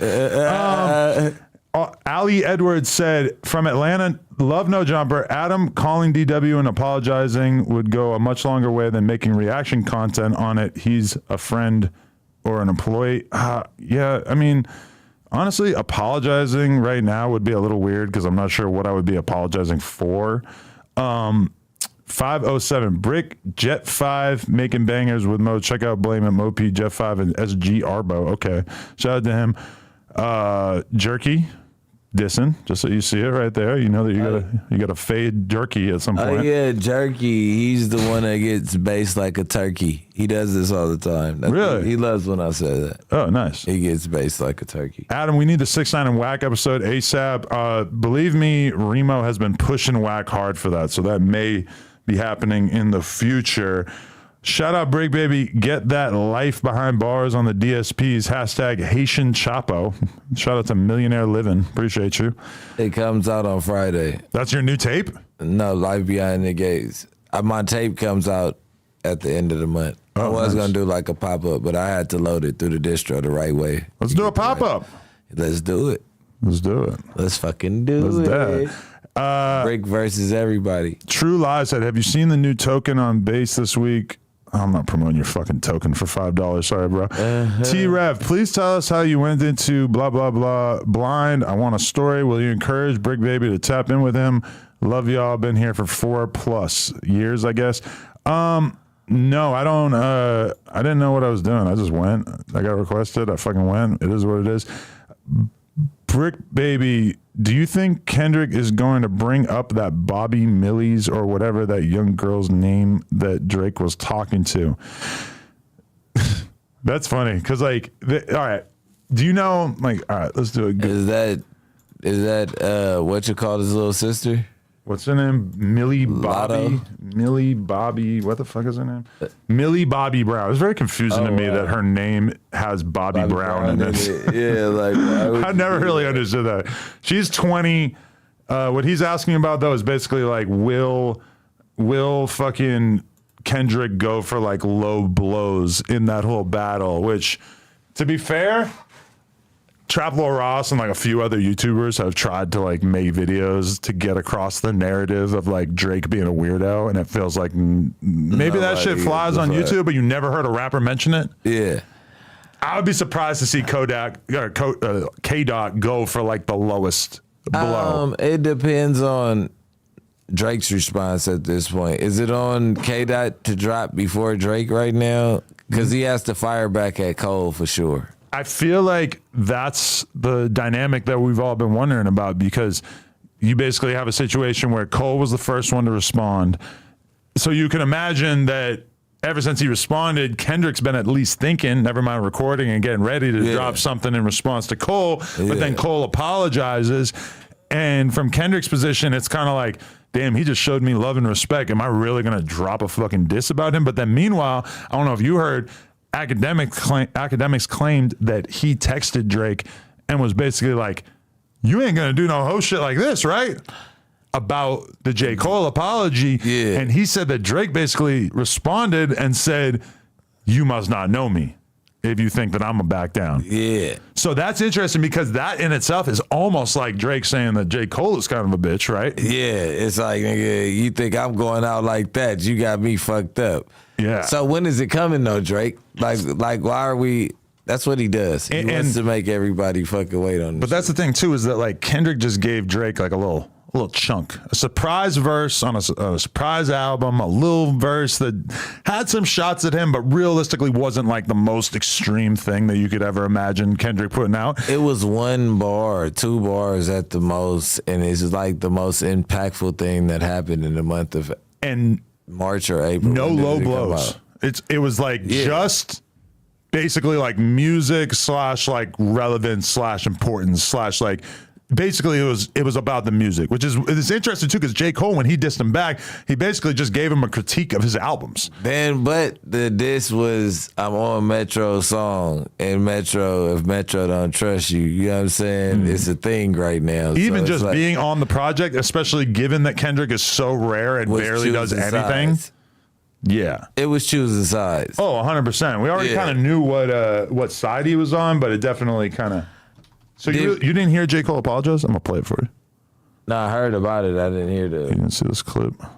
But how do you get all those streams, then apologize? Nah, he got to let Kendrick come back. Okay, hold on. Let me grab it. J. Cole apology. So this is my review of this. Am I going to be able to actually find the video, or am I just going to find a million videos of people talking about it? That's probably what is going to happen here. I probably would be better off going with like an article about it or something. See, like if I go to Entertainment Weekly, am I actually going to be able to watch this clip? They're going to like embed a tweet. Or am I just not going to be able to find it? See, look, they have like their own embedded player. Oh, this is a nightmare. But look, even like the New York Times wrote about it.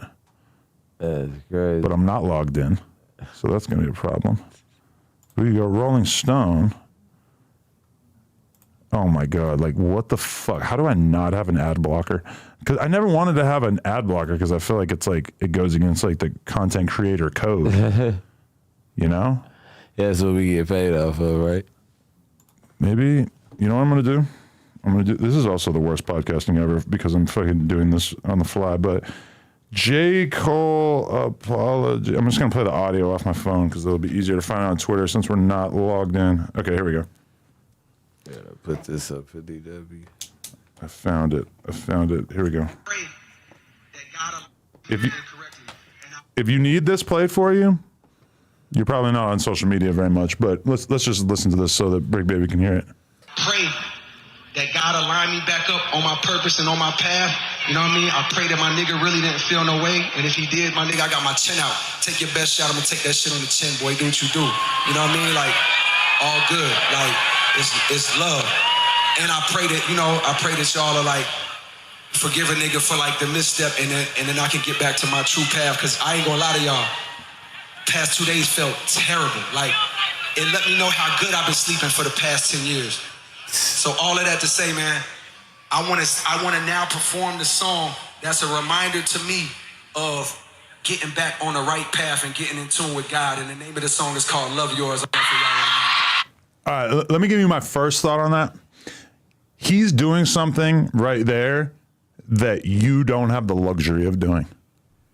That if you're in a beef with somebody, I feel like as a person who's really from the streets and who really has the expectation of you not backing down, Yeah. I could never imagine you or somebody in your shoes doing that. Nah, you can't. But he like backed down a little bit, but he like if you want to, he just like telling you he don't want it to be serious. Throw your best shot, like keep it rap, like I got my chin out. But he's saying basically that he regrets dissing, that he regrets jumping into this in general. I think he realized that he was working for the crowd. Yeah. That the crowd so wanted him, the hip hop fans so wanted him to go and do battle that he was just going to do it.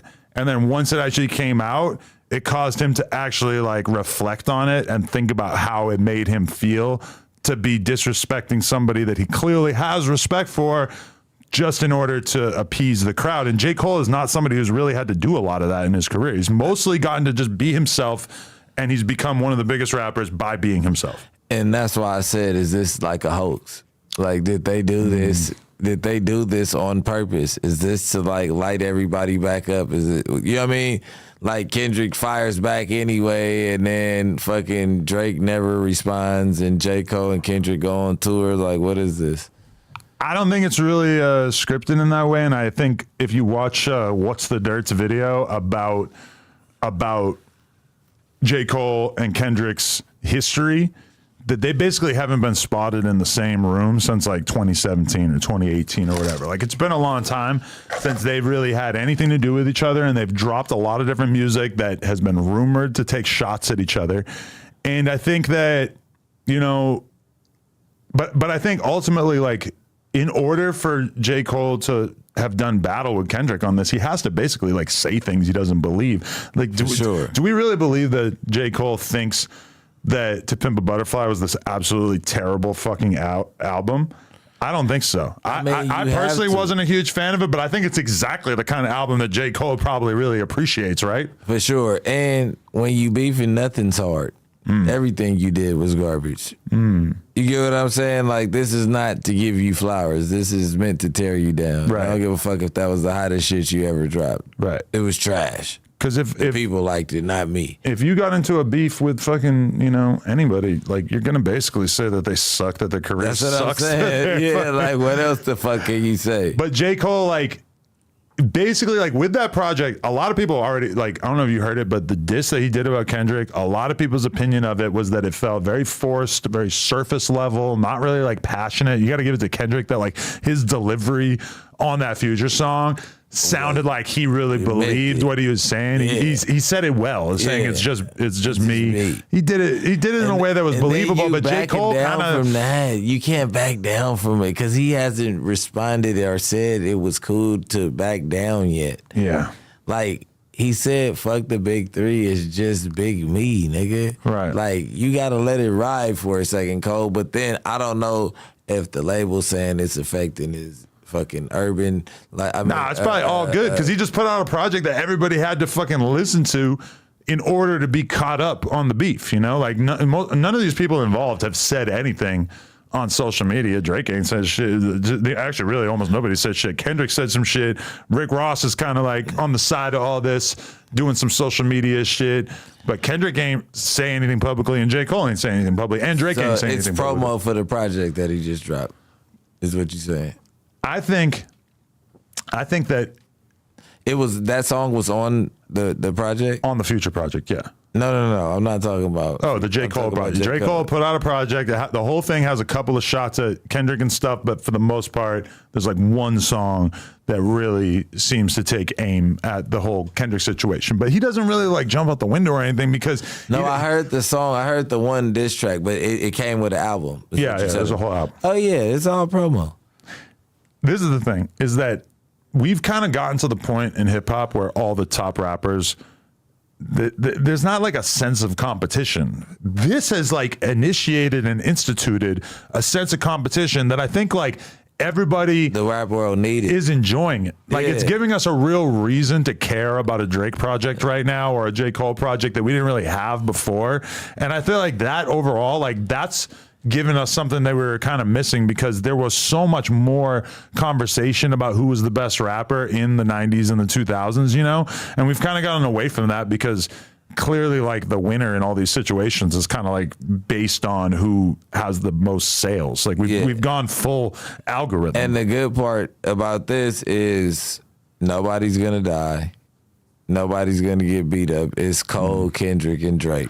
It's pure entertainment. Like, that'd be dope. Like, people need competition. Maybe motherfuckers will start rap competitions that won't involve bodies dropping. And Kendrick is kind of like the dude who, this is not the first time that he's like initiated that sense of conflict because when he did the Control verse back in the day, it was kind of the same thing. He called out all these rappers but he didn't diss him on a personal level. He just said, I'm a better rapper. Yeah. And it initiated a whole era of everybody kind of going back and forth and everybody either responding or talking about why they didn't respond. And it made like the whole sporting element of rap seem a lot more interesting for a while. And I feel like Kendrick relevant. we felt like we were getting a really dope taste of that from this. And that's why people are so disappointed that J. Cole backed down. He didn't get a response from Kendrick. He didn't like drop a project that was out of line or that was like really doing some crazy over whooping shit. Some Eminem beef type shit. He responded with a musical critique of Kendrick, and apparently that was enough to make Cole feel sick to his stomach, and like he really just wanted to step away from the beef. I feel like everybody was disappointed because he just didn't even like get to the point of really saying anything offensive. Why does he say that he been getting good sleep for the past 10 years, the last 2 days? Like he hasn't been able to sleep since he dropped it. He felt that bad. Like, come on, bro. I know, it's like hard to believe. Come on, bro. Like, what the fuck are you talking about? Like, you just saying shit at this point. All right, I know that feeling to a certain extent because sometimes you'll be in a public war with people, right? And then you'll say something that feels a little out of pocket or feels a little bit over the top.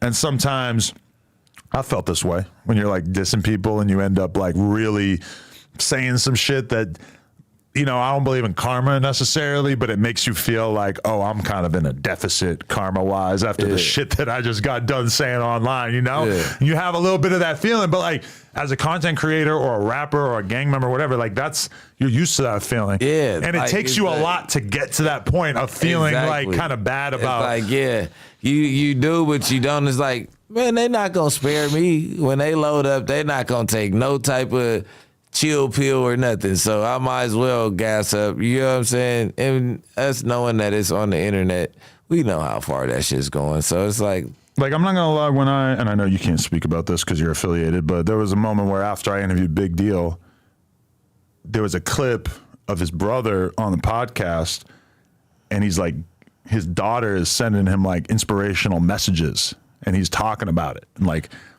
it was kind of like, it almost made me feel bad of like, oh, I have basically basically his daughter's like a wall in the family. His daughter's basically like you could kind of tell from the context clues that his daughter was hitting him up and being like, Dad, like I know your brother is fucking with Adam 22, but it's gonna be okay type shit. And he looked like he was about to cry and shit.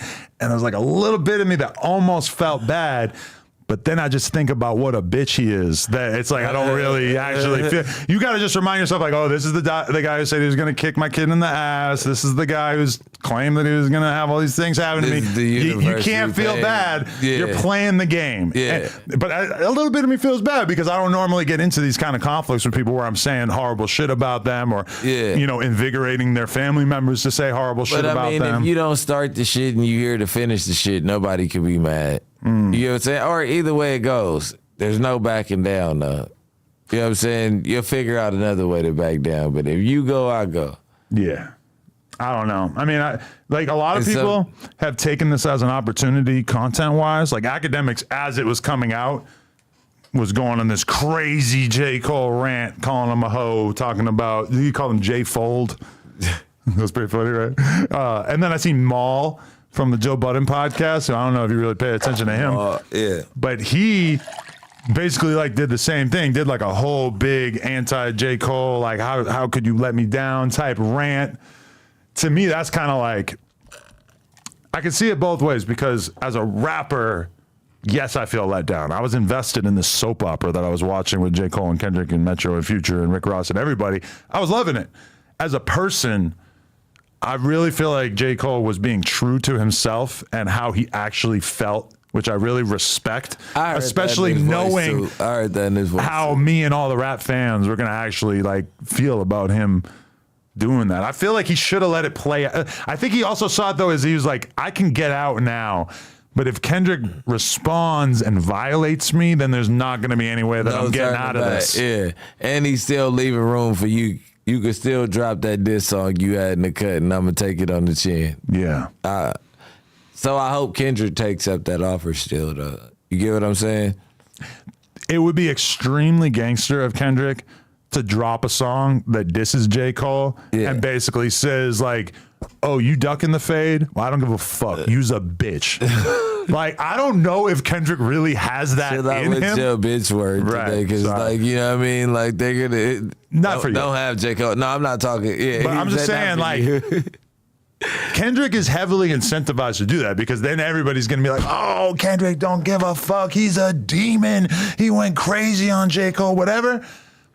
But I don't really know if Kendrick is going to have it in him. He seems like a good guy. Like, I don't know if he's really got it in him to do that to J. Cole, given that J. Cole kind of just tucked his tail and made it clear that he don't really want to engage in this so much. I mean, keeping it rap, I feel like he should do it.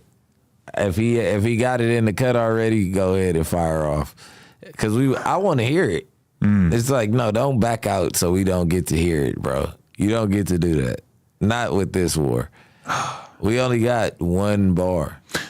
I feel like the next thing Kendrick's going to drop is he'll have words for J. Cole, but it'll It's not gonna be direct. I feel like it'll be a little bit more like, you know, certain people stepped out of this competition at the right time, because it could have been bad for you. Yeah. He'll say some shit like that. You want him to just say you's a bitch. But he'll say some other shit, which is like, certain people are not responding and apologizing. Certain people are not responding at all. Yeah. But I also feel like Kendrick would be wise to not say anything until Drake really responds, right? Yeah, don't overload it. Don't beg for it. Yeah. Because that's what Drake wants. He wants more ammo. Big Drew said, Adam, brother, you wouldn't mind telling Bricc that I'm waiting for my booty, would you, brother? Huh? Booty? No, Bodie. What does that Where mean? the fuck You is owe that somebody at? some booty? No, it's right here. I hope you don't owe somebody any What the booty. fuck is that? I just got my eye. Let me read the rest of these. BMX 1803 said, oh no, we already read that one. Your mama love something said, Adam, give Raza a platform too, and y'all cry, but if he didn't, y'all will cry about no exposure. Bricc, you a 304 with a Mickey Mouse mask.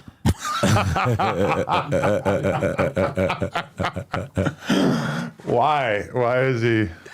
Fuck you. God damn it. Bitch. Jimmy Christo 6 said, Adam, you're gaining weight. Take care of yourself. Yo. So my girl been gone for a week, and I thought that when she left, I would just snap into being like super fucking healthy. You've been on the couch. It hasn't really happened. Those edibles had me not eating super fucking healthy. So that's kind of a thing for me right now. I'm 225 pounds right now. You did a pizza thing this weekend. I ate a couple pieces of pizza at the party late at night. Yeah. Fucking pizza muffins. Oh, those were good. Fire. What was that? Pizza? Was that Domino's? Was it Little Caesars? Little Caesars? It's like a little like Yeah. pizza It was muffin. Little Caesars, yeah. Those were good. They were cold as fuck and they're still good. Yeah, they were still fire. I would never go buy those. Yeah, we were drunk. I would never in a million years order from Little Caesars. Ever. Like literally, I could be alive for another million years and I would never think like I'm gonna get Little Caesars. Nah, my boy, he loved Little Caesars. I'd be like, that is disgusting. That's not living life. I respect it that you could get full for like $8. That's what I'm saying, but no, it's not even that. It's just, I mean, it might be that. But Do they he still just sell those likes pizzas it. for like $5? Because like inflation I think must they're have like sent it up. $7 now or some shit. Yeah, it's got to be more. You know, I've seen McDonald's over the last like 10 or 20 years. Their prices have literally doubled. Damn near tripled. No, but like actual like real research on it, like It's doubled. it doubled. Yeah, I could go for that because 2 cheeseburgers, fries, drink $5. Yeah, that shit like $10, $11 a meal now. Why is the Little Caesars pizza not $5 anymore? In 2020, they raised the price from $5 to $5.55. 'Cause of that was the C-Mac. first price increase. 'Cause of Yes, Crib Mac. Crib Mac did it, but that was the first price increase in 20 years. That's crazy. That is fucked. Like the fact that they could even sell it for close to $5 is What's in insane it? to me. That's fucking disgusting. A $5 pizza How in this cheap day is and the age. ingredient? Like, are they buying so much bulk? It's just Because that's like the main thing they sell. It's not like fucking Costco where they sell you the Yeah. pizza super cheap, but they Yeah. are selling you a pallet of mayonnaise for. but But they're all about Memberships. Yeah, I'm a Costco member. All right, I'm going to read the last ones, then we're going to talk about Damn Homie, then we're going to be done. All right. Wolf Boy said, look, I'm a Cole fan. I got the man's shoes, but he did bad apologizing. I'm highly upset. Kendrick took the first shot, and then he said sorry and went out bad. Yeah, that's pretty much the opinion a lot of people have. I can't tell if it's Kroll on PT won't buy no drink. If it's trim, pour 3 zips in a Canada Dry. If it foams up, you shake it up too fast, stick it up, the fuck up, kill squad. What the fuck are you talking about?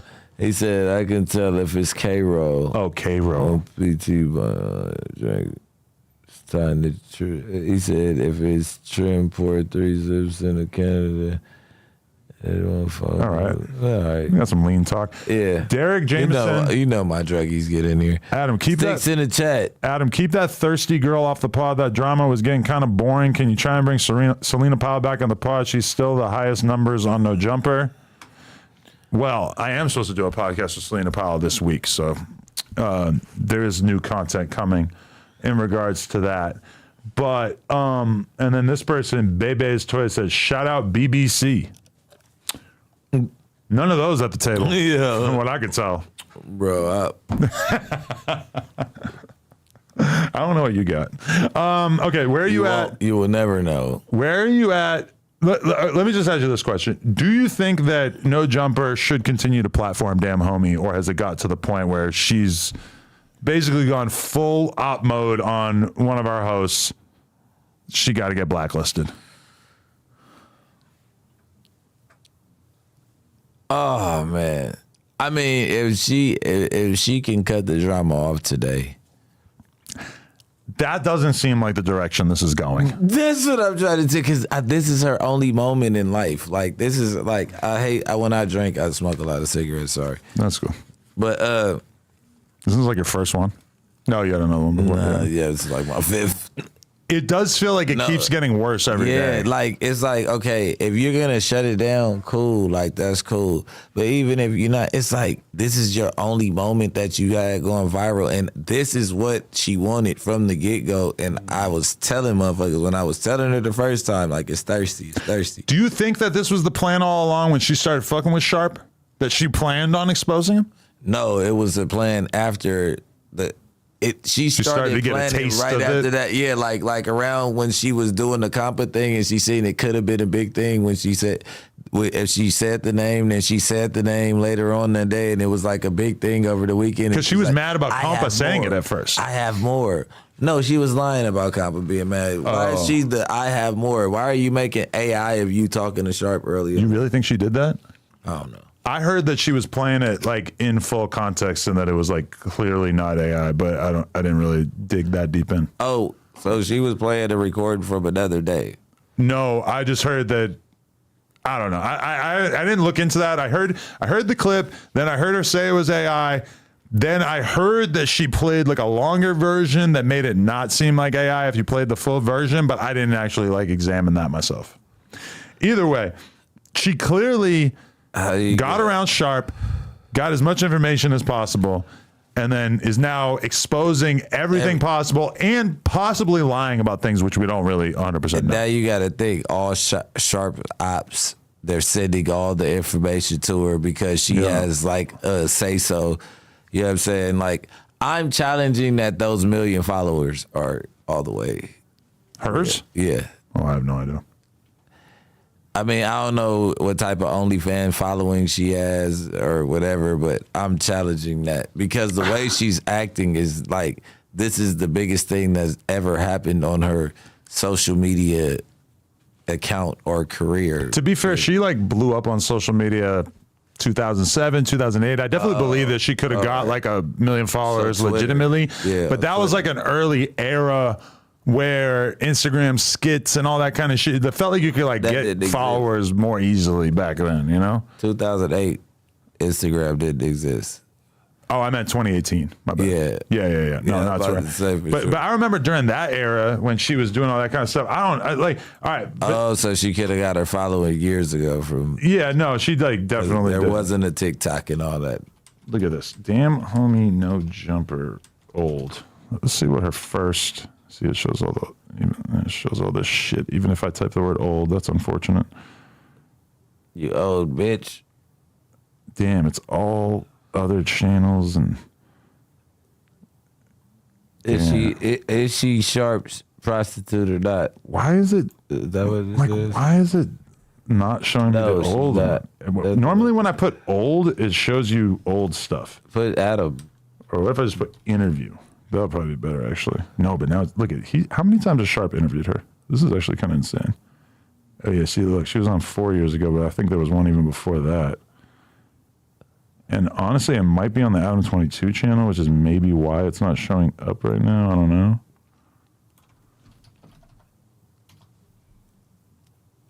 This is the most content and traction she's had on YouTube.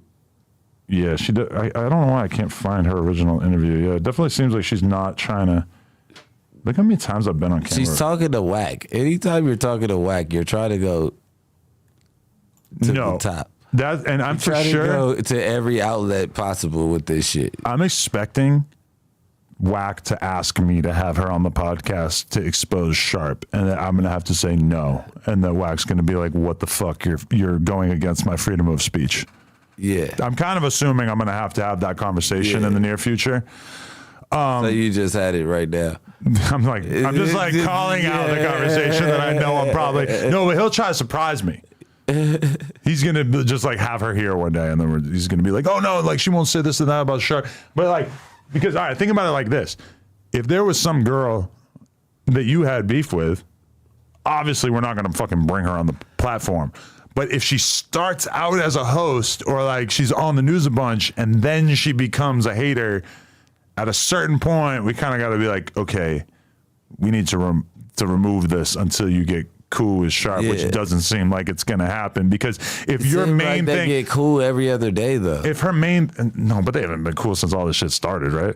I mean, I don't know on the phone. I mean, she will call me like, yeah, everything's straight. Like, yeah, I just did this. Da, da, da. Then she like her profile is me like this on one of her accounts, and it's like you're doing that shit, but you're trolling. The next 5 minutes, I see some new shit go up. So I'm like, bitch, are you? She might be like, and we never knew it. We don't know, but I mean, I feel like she's having so much fun with it, and she just doesn't have any concern or care about his well-being. Because it's like, I'm not going to say everything I heard her say, but there's a lot of stuff that really stood out to me of like, oh, like that's crazy. Yeah. Like, you should not be saying that. And it's crazy. We need to have the same rules for girls that we need to have for guys. Exactly. Because she's like a full-blown snitch for some of the shit that she said, for right? Sure. Like, that's when what it's I'm like she's criminal telling. shit or like potentially criminal shit, then it's really like, okay. Like, should we really just be dealing with this? Yeah, like that bitch is crazy. I told you she was thirsty, and she proved it. Yeah, I don't really know. Do you think it was a thirsty maneuver? Now the plays unfolded all the way. Well, like the way she keeps rolling with it, especially because she clearly has had the opportunity to let it go, I think, and not keep doing this. Yeah. But she's still doing it, even getting like not that much of a response from him. But I don't know, because I don't watch his like live streams where maybe he responds over and over and over, and like she's right to respond. But it feels like he's trying to like back away, and she's not letting it happen. Yeah, the whole time he's been like, "Hey, I'm not tripping, and then she'll start something with me and want him to butt in, and you know what I mean? Like she wanted him to talk, and she told me, she was like, "This is what she said. She said it was just speculation that we were fucking anyway, and everybody's looking at me. Are you like I'm just getting fucked and nobody's claiming it?" And we were here talking about it, and I'm like, so you just admitted to you wanting to be known for getting fucked by Sharp? She also seems like she's obsessed with fucking men in the ass. I don't think. Whoa. She just brings it up all the time. She's like, "You'd probably let me fuck you in the ass," or like "I'm gonna fuck you in the ass." You like, and like she says it a lot. It makes me wonder, like how is that your thing? What do they do? Like strap up and yeah. Whoa. That is crazy. I guess that's what the fucking, what they call it, pegging. Wow, yeah. It took Donnie forever to find it. Look at this one. This is from from 5 years ago. Look at me. I got a cool trippy red shirt. Look how different. What is going on in the headphones? What the fuck? Look at this. I used to go to Coffee Bean. I think the whole stream is doing that right now. Wait, really? I just heard it in the headphones for a second. Okay. Turn the audio up. Last time Dude, she looks way different. This is before she had that pooper. before she had the farter. Yeah, her farter hadn't bloomed yet at this Farter point. pack. The peak, you passed the peak. So It's weird when I was younger. I'm looking at myself like, damn, like your skin looked pretty smooth. Your like beard was very dark. Your hat didn't really fit very good. You probably needed to get a hat that would fit better. it was like a house phone fit. Nah, he was trying to dress like me. Yeah. I can admit the house photos always put like about 1,000 times more time into how he dressed than me. No, house phone could dress. I'm saying that. Yeah, the hat was not working. Look how skinny she looked. Look at look at this. I don't know. Why, Donnie? Why are you stealing my mouse from me? Do you want the volume from this? Because I gotta turn the mic No. off.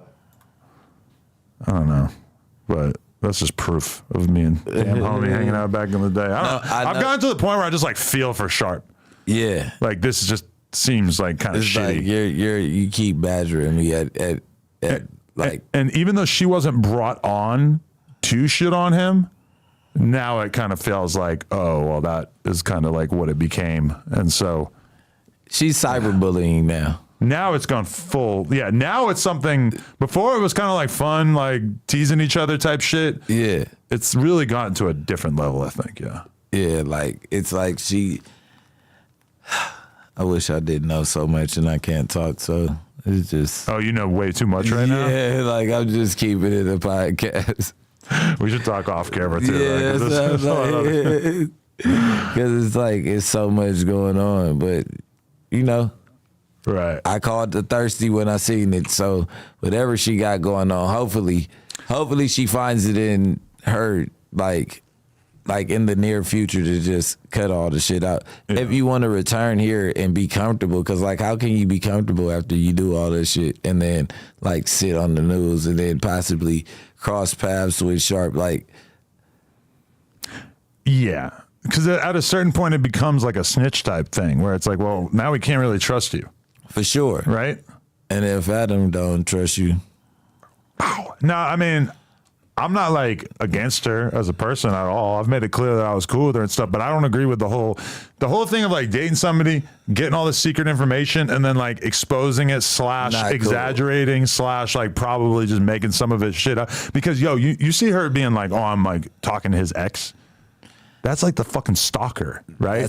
That we all decided to not talk about a long time That's ago. what right? I'm trying That's to not tell. really That's his why I'm ex. not trying to talk. Yes. Like, it's just like, you get what I'm saying? Like, Because at first I was like, oh shit, like she's tapping in with his ex. And then I realized who it was. the fucking- And then I was like, oh, so you're just like no concern for the truth at all. yeah, All right. yeah. You're just going for the gusto. You just want the worst shit possible. Anything you hear, you're just putting it out there. Anything you can do, yeah.